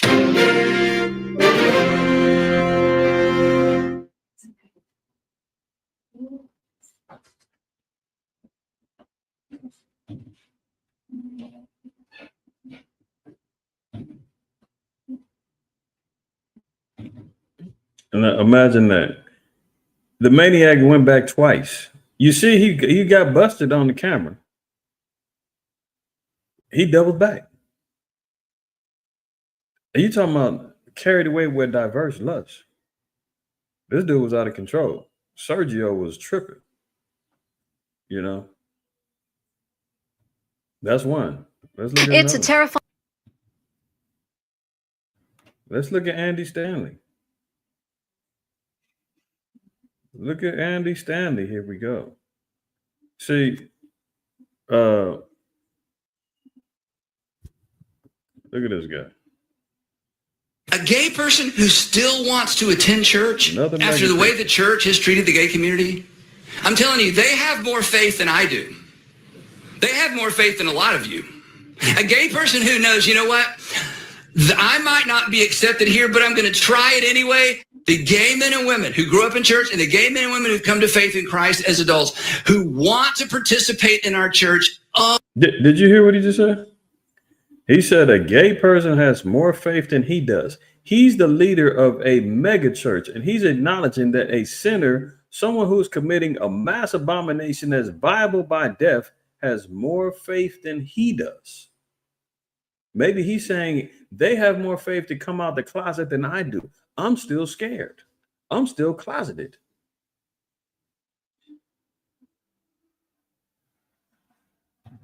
And he's leading thousands.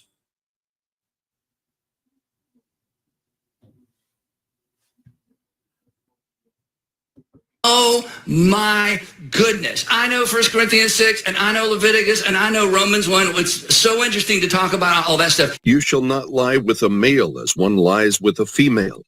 It is an abomination. For their women exchanged the natural function for that which is unnatural. And in the same way also the men abandoned the natural function of the woman and burned in their desire. No, we're not even going to. Notice he said, I know 1 Corinthians 6. I know Romans 1. Guess what?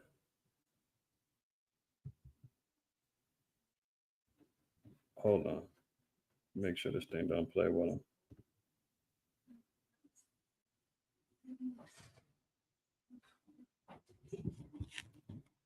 He just cut himself, man, because if you know,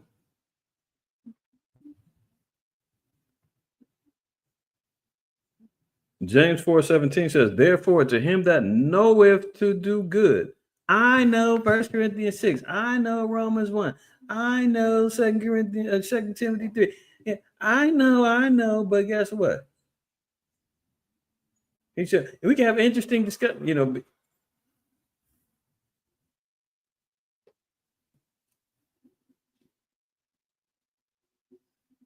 Therefore, to him that knoweth to do good and doeth it not, to him it is sin. If he knew better, he'd do better. But he has no business, first of all, even using our word. He got no business even standing behind the pulpit with that damn microphone up to his peasy little serpent lips. You got no business with this, man.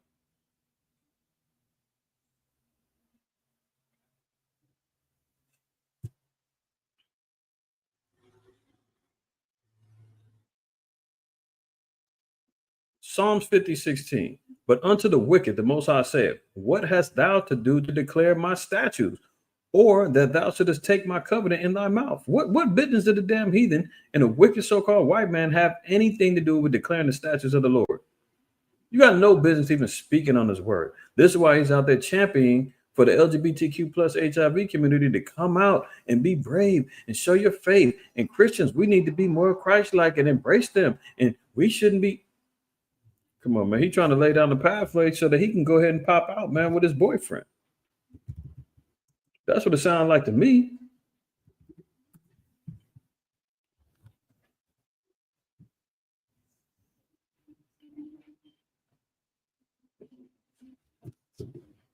Psalm 147.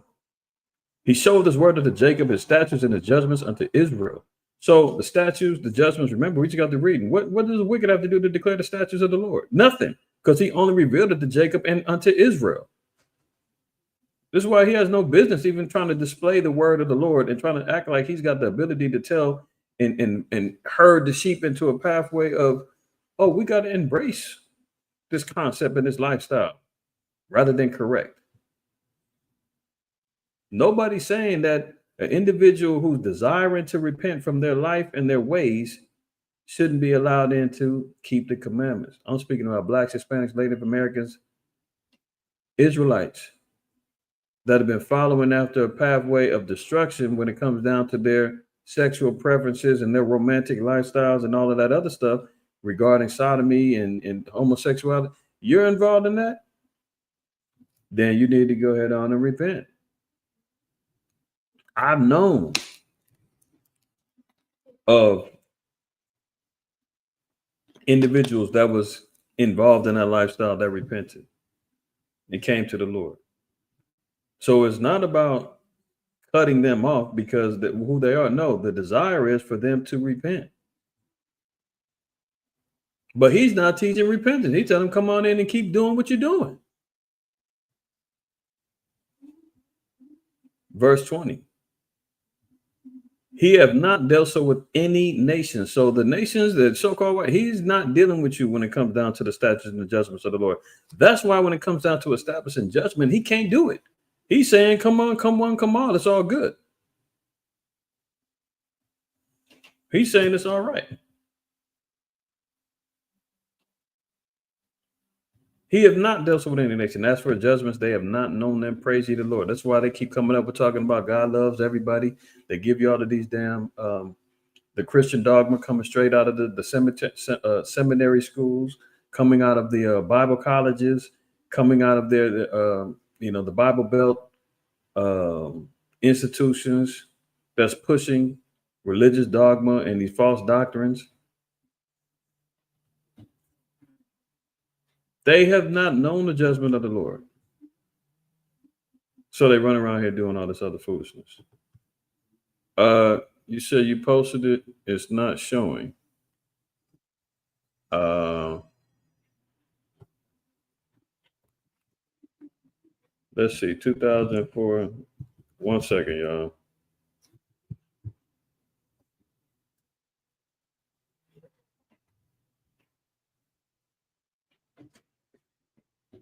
I just wanted to get back on that real quick. Brother said he posted it. They wasn't showing it.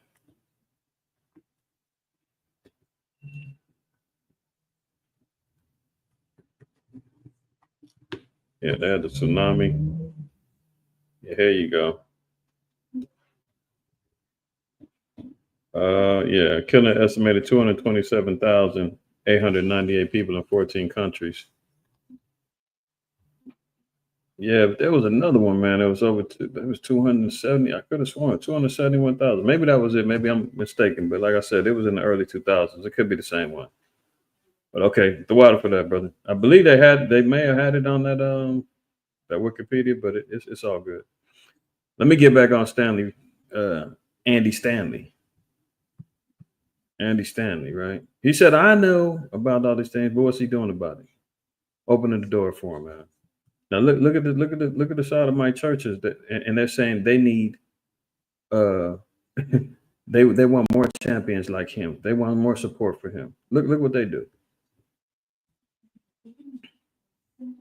And I just pray that you would continue to use him, not just with the LGBT community, but God, that you would use him to create more allies for that community, that you would use him in the lives of parents who have kids who have come out.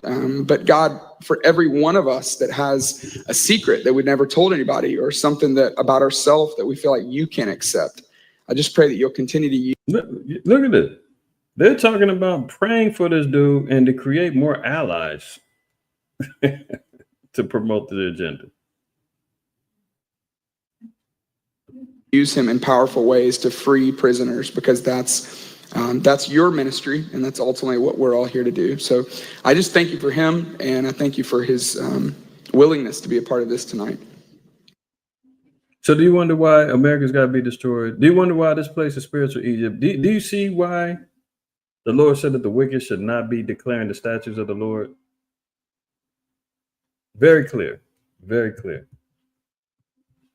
Now, let's get to the star of the show, man. Those were the openers. Sergio and Andy, two vile preachers, man. One chasing that, one chasing his lustful desires. The other one chasing his lustful desires. And now here goes another one chasing his lustful desires. Bishop, I was finna call him Warren Sapp. Marvin Sapp. Yeah, anybody play, knew about football. Warren Sapp was a football player. But y'all, I'm sure y'all seen it. He's going viral. Everybody's roasting him. Let's get to Marvin Sapp. And the cost that is involved. There's 1,000 of you. I said, close them doors.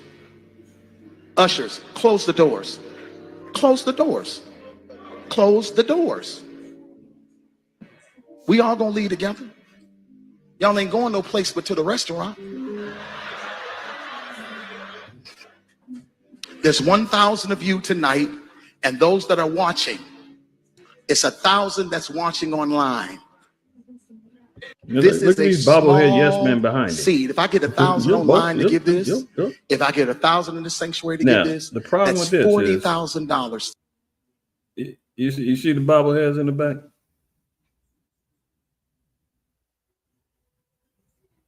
The problem with this is that he came out with a statement and said that, yes, he did order the ushers to close the doors. But that was for security reasons. He wanted to make sure that, especially when money is involved, that he didn't want no folly to jump off. Now, number one, if that was routine, if that was something that you normally do when them plates get passed around, the ushers wouldn't have need to been told 5 times. They would have already knew the order from the jump. When the offerings is being announced, they will already know. Lock, close the door. You don't need to be told. The fact that he had to say it 4 or 5 times aggressively, this is why they're saying he was holding the church hostage until he got his stated goal of 40 racks. If they're in order, they would not have been needed. They would already know, okay, time to, let's close the door. So, offerings are going around. We're going to make sure everybody's secure. So, that's a bold-faced lie off the rip of why he said that. Matter of fact, hold on. Let me see if I can find that real quick. I know I didn't plan on doing this, but in the spirit, let me see. He made some statement on Instagram, I believe.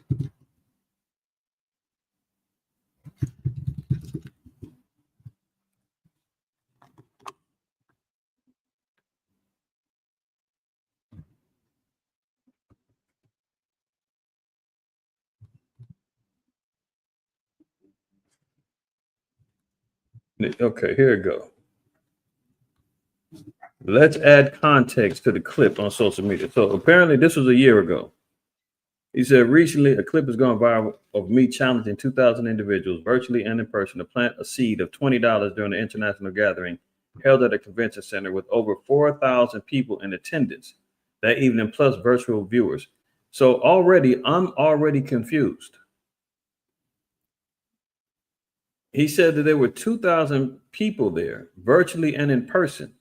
Then he said there was 4,000 people in attendance. So was it 4,000 plus virtual view? Was it 4,000 or was it 200? I mean, is it 2,000, 4,000? I'm confused.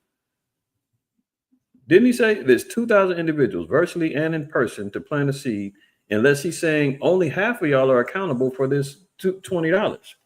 How come the other 2,000 people got off? That doesn't make sense to me. He challenged leadership by sowing $100. That evening, I personally gave much more. No, we saw you get $100.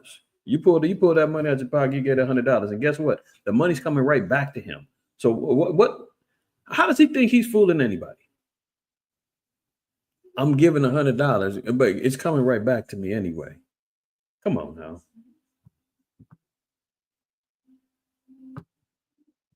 Some have taken issue with the particular moment when I instructed the ushers rather firmly. Yeah, you did 5 times.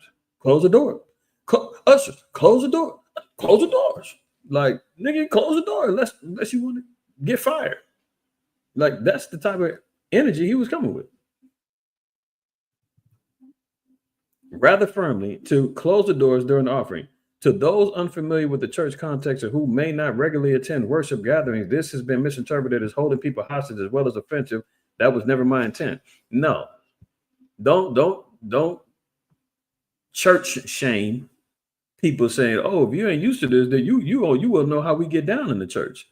No, Negro, you wouldn't have to say it 5 times if they knew the protocol. Once the plates gets to pass around, you get to talking money. The ushers already know. Lock the doors, close the doors.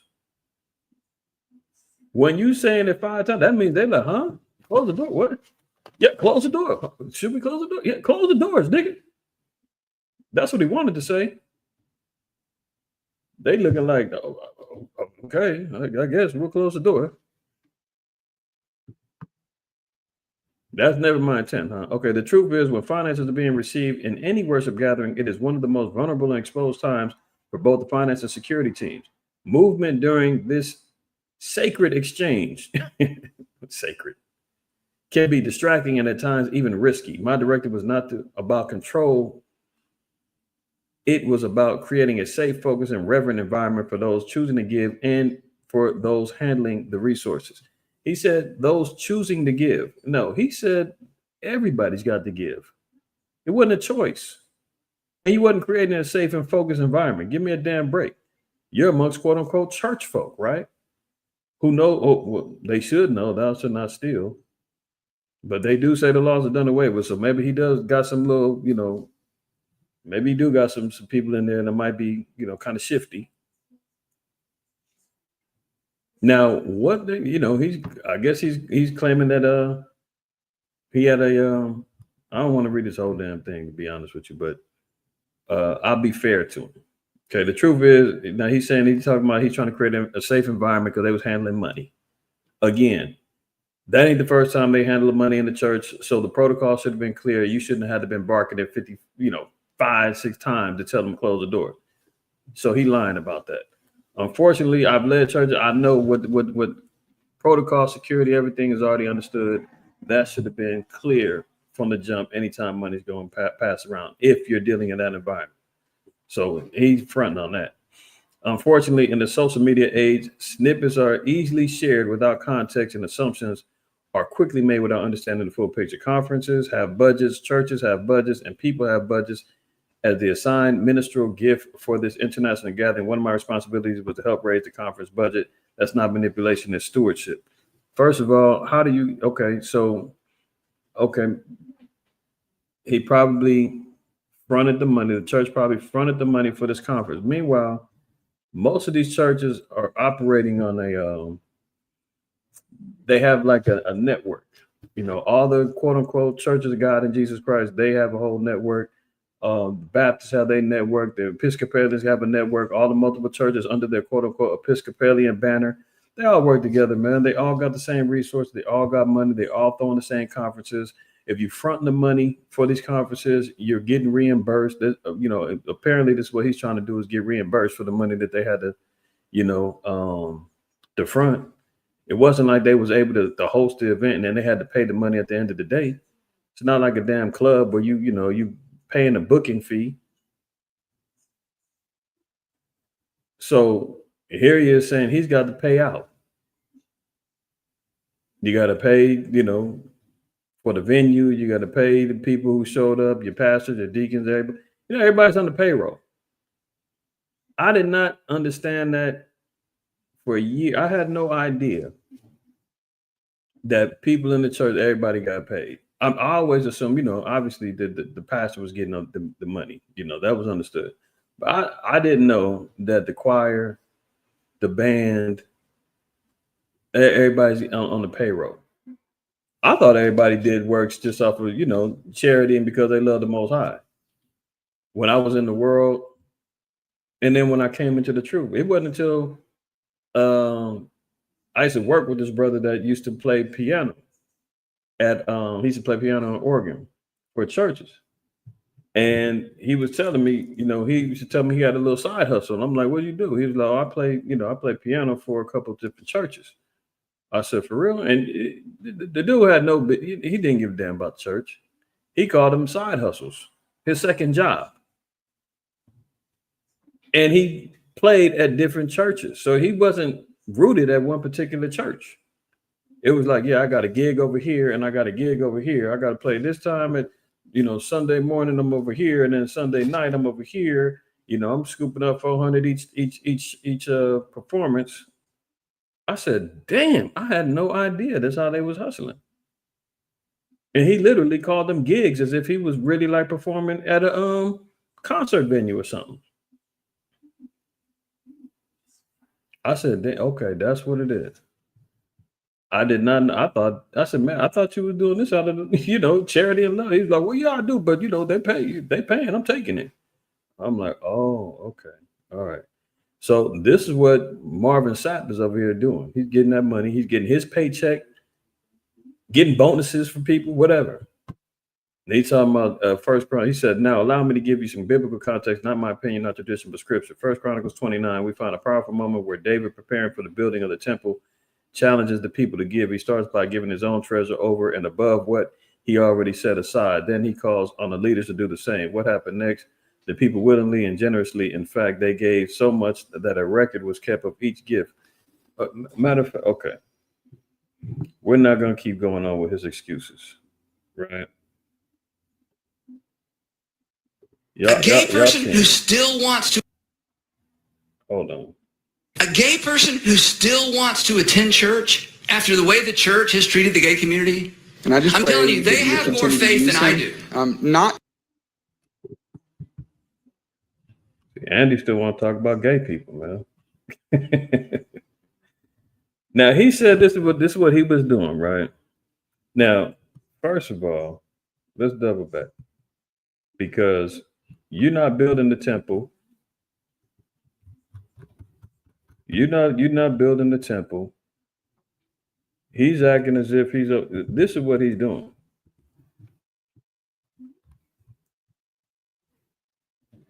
Isaiah 56, 10 and 11. His watchmen are blind. They are all ignorant. They are all dumb dogs. They cannot bark. Sleeping, lying down, loving to slumber. Yeah, he's, busy singing gospel songs and half-ass pastoring, on his spare time, and then has a nerve that asked for $40,000 in one sitting. One sitting. I mean, who else can collect $40,000 in one day? And it sounds like, just a $20 seed from everybody. $20 seed. So of course everybody's gonna be like, oh, that ain't much. That's easy. Okay, I can give $20. That's why I said, all y'all, you ain't going nowhere but to the you ain't going nowhere but to the restaurant. Everybody laughing. Right. Now, continuing on, it says, yea, they are greedy dogs which can never have enough, and they are shepherds that cannot understand. They all look to their own way, everyone for his gain from his quarter. Marvin? Lock the doors. Lock the doors. That's how he gets his gain. Remember the Bishop over there in New York, shaking down them old ladies over there in Brooklyn? He just got 9 years. I think he got 9 years for his shenanigans. That long ass damn paragraph or page of excuses from Marvin Sapp, that's him trying to avoid prosecution. If there was any shenanigans going on with his bookkeeping or his money. Everyone for gain from his own quarter. That's exactly what's going on.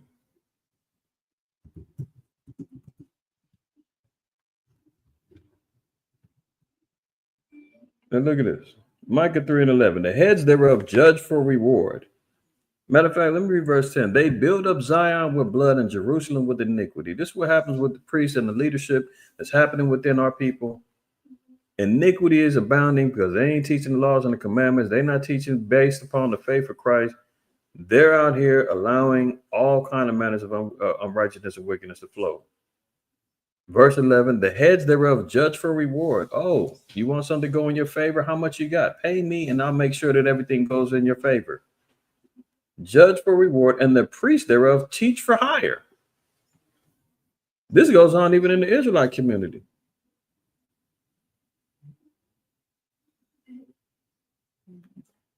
I don't know if they still go. I've seen Israelites camps charging for calendars, charging to give you a Hebrew name.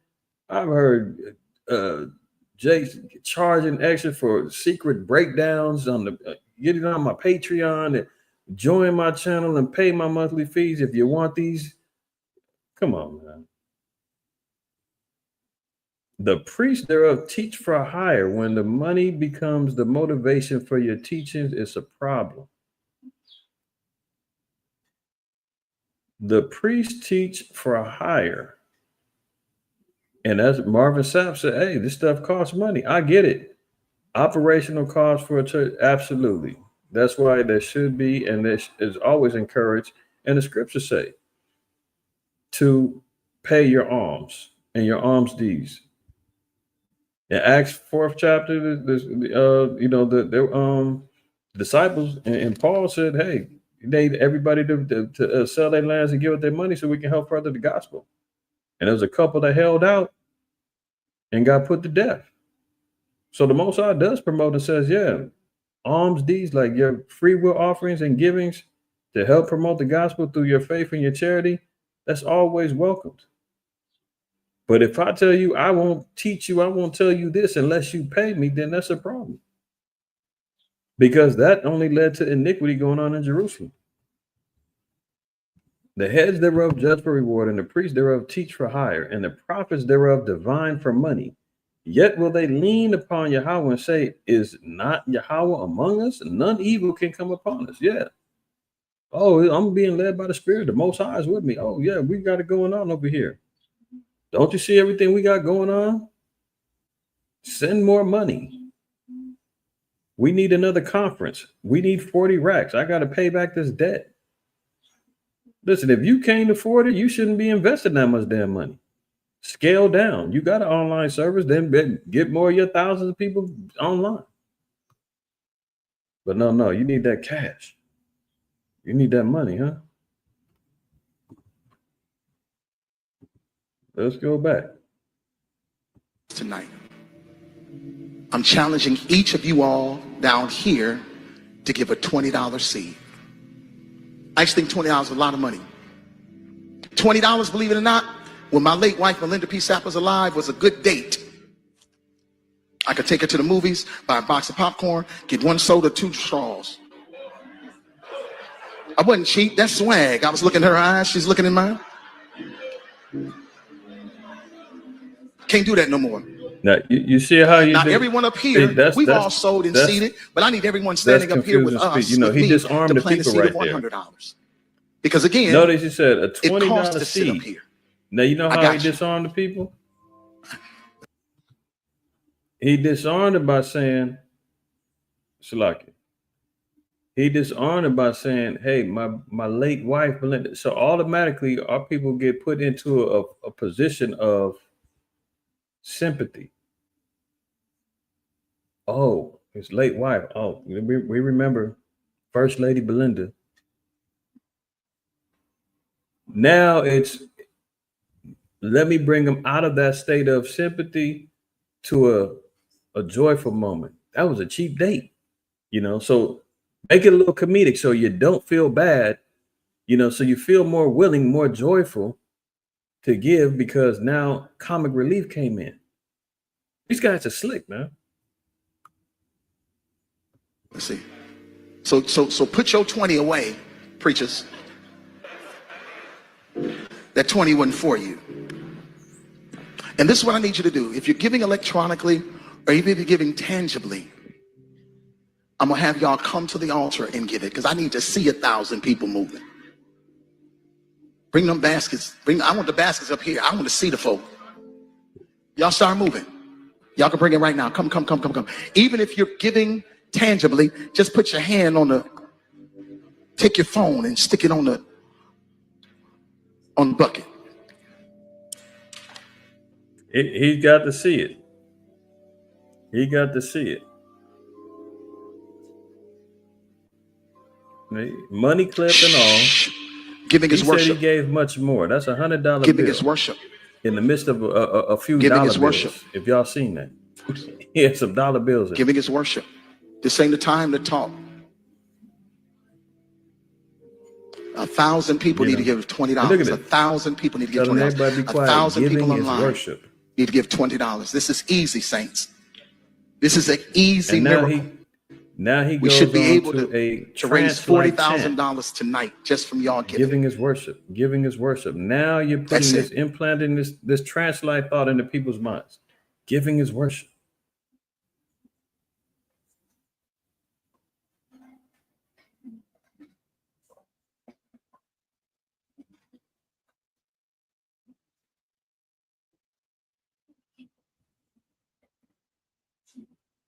That was ridiculous. That was ridiculous. But y'all seen him. And he said, this is all innocent, man. He's just trying to pay the bills. He's trying to build a temple like David. He's trying to make sure everybody's secure when money's floating around. So let's fly through these last few. I don't want to keep y'all too much longer, but here we go. Sure, y'all seen this too. Trump teams leaked messages in full as Vance and others blast pathetic Europe. So uh, America got caught backbiting its allies, talking about pathetic Europe. Uh, Pete Hegseth, who is supposed to be over the defense secretary, is the one who let the beans spill. Top secret war plans get let out. Again, meanwhile, while he's running around talking about how he's for peace, I can't tell. You understand what I'm saying? Planning war on the low. Let's move on. America's dirty laundry getting spread out throughout the earth. This is something else, man, I want to make sure that everybody's even paying attention to. If y'all know, I've been chronicling and we've been chronicling about the digital age of which money is getting slid into. You know, while everybody is, the earth is talking about war, this, that, and the third. Negroes is over here worried about NBA playoffs and March Madness and what club is popping tonight and shooting each other up at damn car shows and whatever else. White man is over here slowly but surely sliding in the beast system, aka the NWO, cashless society. Trump quietly signs executive order to modernize Treasury Department payment system, eliminating cash and checks to eliminate, quote, fraud, to move towards a CBDC and tokenization. Payments made to the federal government, such as fees, fines, loans, and taxes, must also be processed electronically where permissible under existing law, the executive order says. So now they're trying to say that any payments going to the federal government, any payments going out by the federal government, they want to do it electronically. They want to be able to do it via digitized tokens, so to speak, right? So the ability or them looking to crash the dollar is even more evident. That's why anytime you see the precious metals rising up in price, that means that that's bad news for your dollar, my dollar. Federal Chair Jerome Powell said that, inflation ain't changing. It ain't going to go down this year. It's not looking good. We all see what's happening with the economy. We see what's happening with the layoffs, businesses, closures, so forth and so on. Your dollar, my dollar ain't stretching like it used to. It ain't buying the same amount of products that you're buying at the stores. Shrinkflation is in full effect. You've been buying things that it got less in the packaging. It's all happening, right? And now they're looking to find a way to get rid of the money. And they're saying, oh, it's to help you. The only way that we can kind of get rid of fraud is to make sure that we've got things that quickly identify you biometrically. You understand? That's how it's going to lock you in. Facial recognition, QR codes, phones tapped in with and locked into this particular system, the whole nine. So he signed an executive order to change how the Treasury Department payment system is working. Sleepwalking into a cashless society, central bank digital currencies would destroy any chance for financial privacy, but society is willingly moving in that direction. Philip Lane, chief economist of the European Central Bank, recently expressed urgency for the need to develop a digital euro, also known as the central bank digital currency, to compete against stablecoins such as Tether and electronic payment systems developed by the U.S. tech firms such as Google Pay and Apple Pay. Not intent with eliminating cash. Now, the goal of the central banks is to eliminate any competing electronic payment system. So they're fighting to the top to see who's going to have the prevailing electronic payment system. They're not getting ready to get rid of cash just yet. You can still use Venmo, Apple Pay, Cash App, all of these, they're all going to be Google Pay. They're all still going to be existence in competition until they have that one dominant system that takes over all of them. That's what they're pushing towards, right? And everybody's slowly but surely walking on into it. I was at the mechanic the other day and getting some work done on my wife's car. I go in, mechanics are like, hey, how you gonna pay? You gonna pay cash or card? And I was like, man, I gotta pay with my card. I don't want the cash on me right now. So he's like, okay, damn, you pay cash, I won't charge you tax. And we can do it that way. And I told him, I said, yeah, I ain't got it. So, whatever. We worked out a little deal.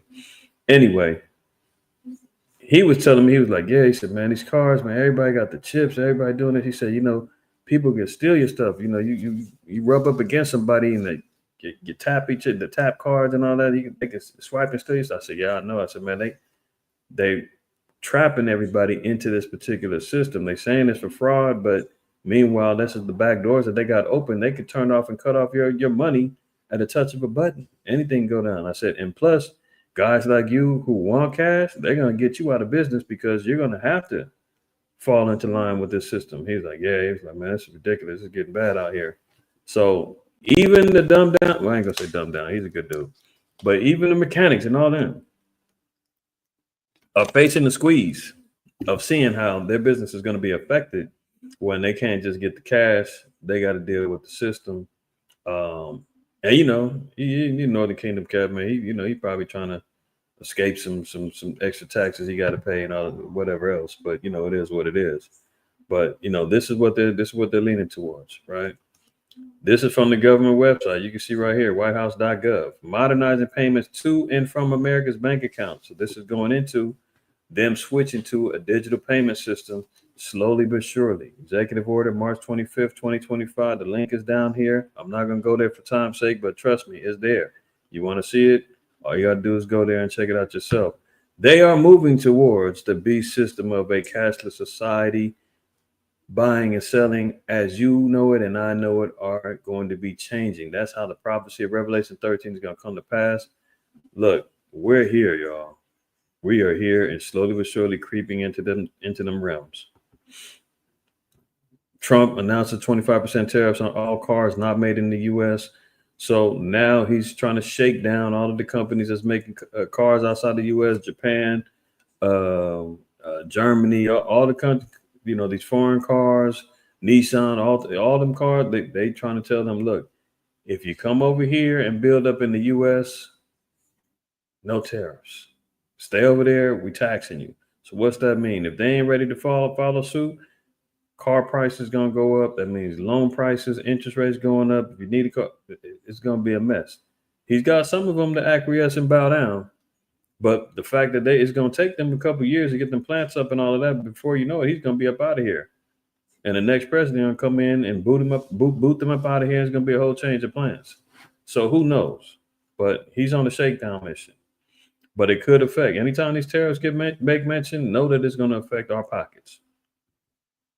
Long waits, wave of calls, web crashes, Social Security is breaking down.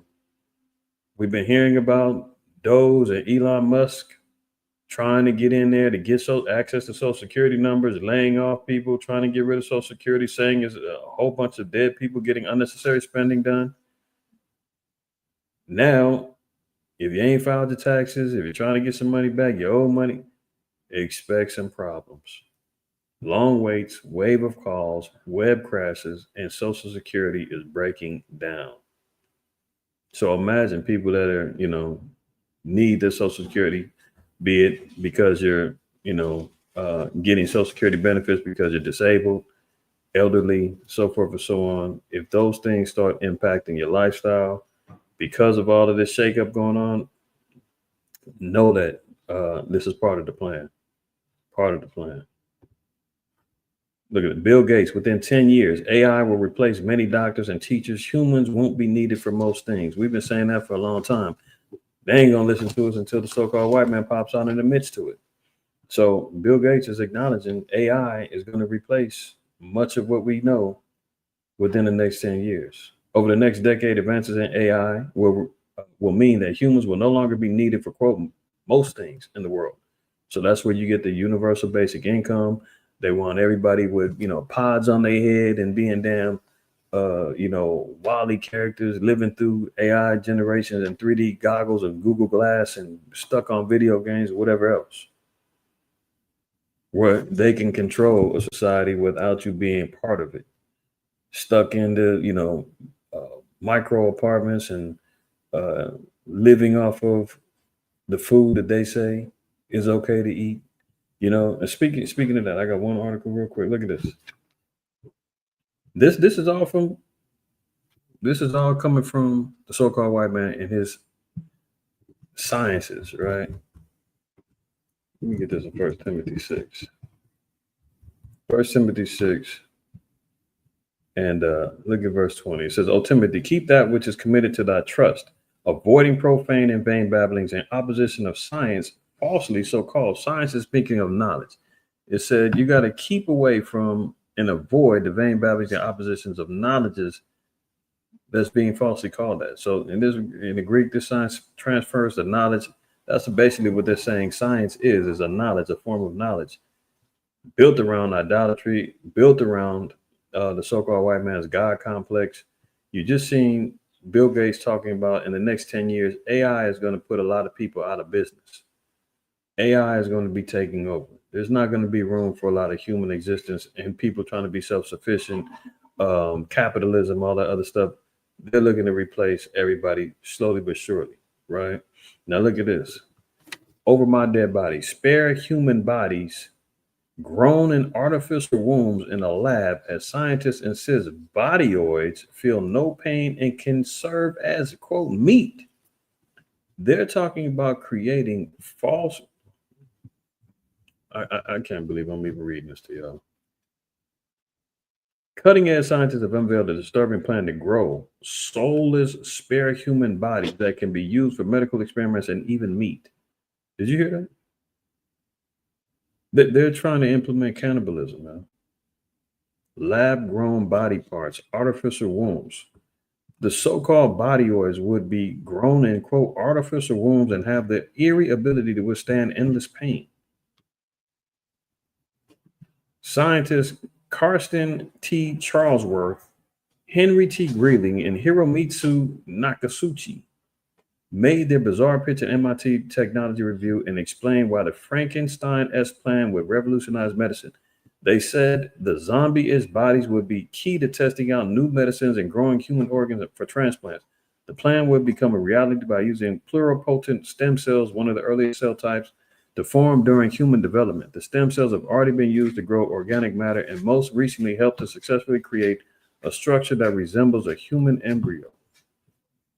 Need I go on? Do you hear what the devil is up to?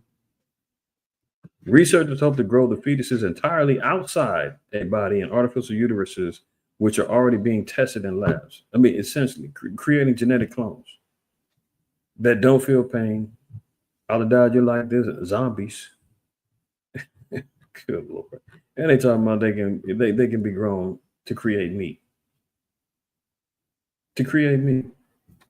I haven't talked about this in a long time.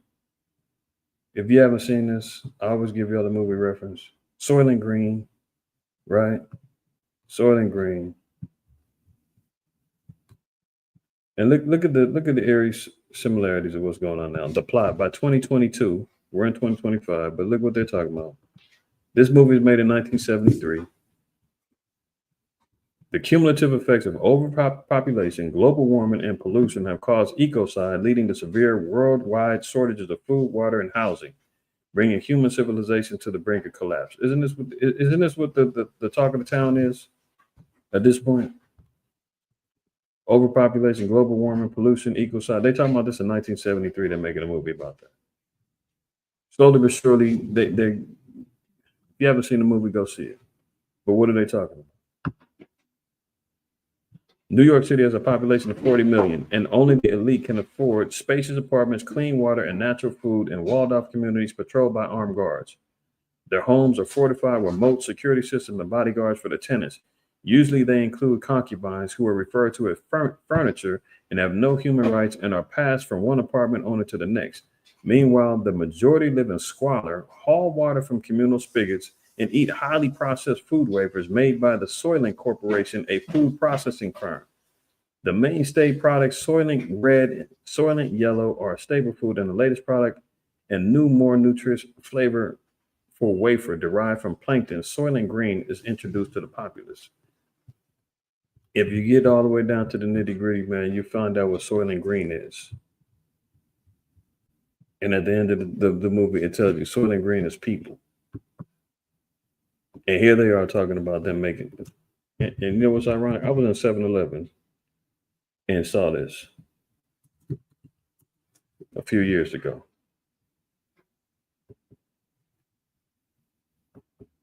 Look at it. Powdered food, complete meal, Soylent Green. You can't make this stuff up, man. This is being sold in the stores. Oh, it's plant protein. Don't worry, y'all. It's safe. Truth stranger than fiction, man. So they're talking about developing and building spare human bodies grown in labs, saying they can also be made from meat. You got a movie made in 1973 talking about all the things that's going on right now, global warming, an elite that's ruling everybody, giving everybody fake frankenfoods to eat. The end-all conspiracy is that they've been making these frankenfoods that they're feeding the poor is human bodies being ground up into wafers. And then here they are already selling this product online. Can't make it up, y'all. You can't. Look at this. Just for ish and giggles, collision warning sounds in the cockpit of a Delta plane due to close call with the Air Force jet near Reagan National Airport. Another near collision with a commercial plane and a military plane at the Reagan National Airport. What is going on with the aeronautical system out there? I have no idea, but something's going on. Too many plane crashes, too many close calls, too much folly going on when it comes down to it. So I know it's a lot to digest today. All praise, honor, and glory to the Most High. That's a good scripture out of that. That's a good scripture. Marvin Sapp, man, all them cast, man, is wicked as hell. Wicked as hell. I mean, there's no excuses. No excuses. He's talking about, I was trying to secure everybody. But, come on, man. We know that ain't the case. He's trying to secure that money and was trying to make sure didn't nobody run off unless they dropped that dove. Notice he said, I need to see everybody. I want to see you. So everybody can be held accountable. And then if you don't get up, shame on you. Everybody's going to be looking at you like, why you didn't get up? How come you didn't get your money? So guilt shaming. Then he also hit you with the, no question. That's a fact. Guilt shaming you into not, wanting to get that money up. Your soy is no good, especially for men. Women, I'm not too sure, but I know for men, it creates an estrogen in men, or estrogen, I believe. That's when men, we get the man boobs and starts feminizing men. That's what they call some of the effeminate men in the white community. They call them soy boys. Not to be confused with lady boys over there in Thailand. So there you have it, man. Another one in the books. All praise, honor, glory to the Most High, White House side, man. Happy brew year to everybody out there, man. That's celebrating kept the new moon last night, closing out this evening. I'm sure for some of y'all in your regions, the Shabbat has already came to a close. The wife are riding out the closing of Shabbat with us.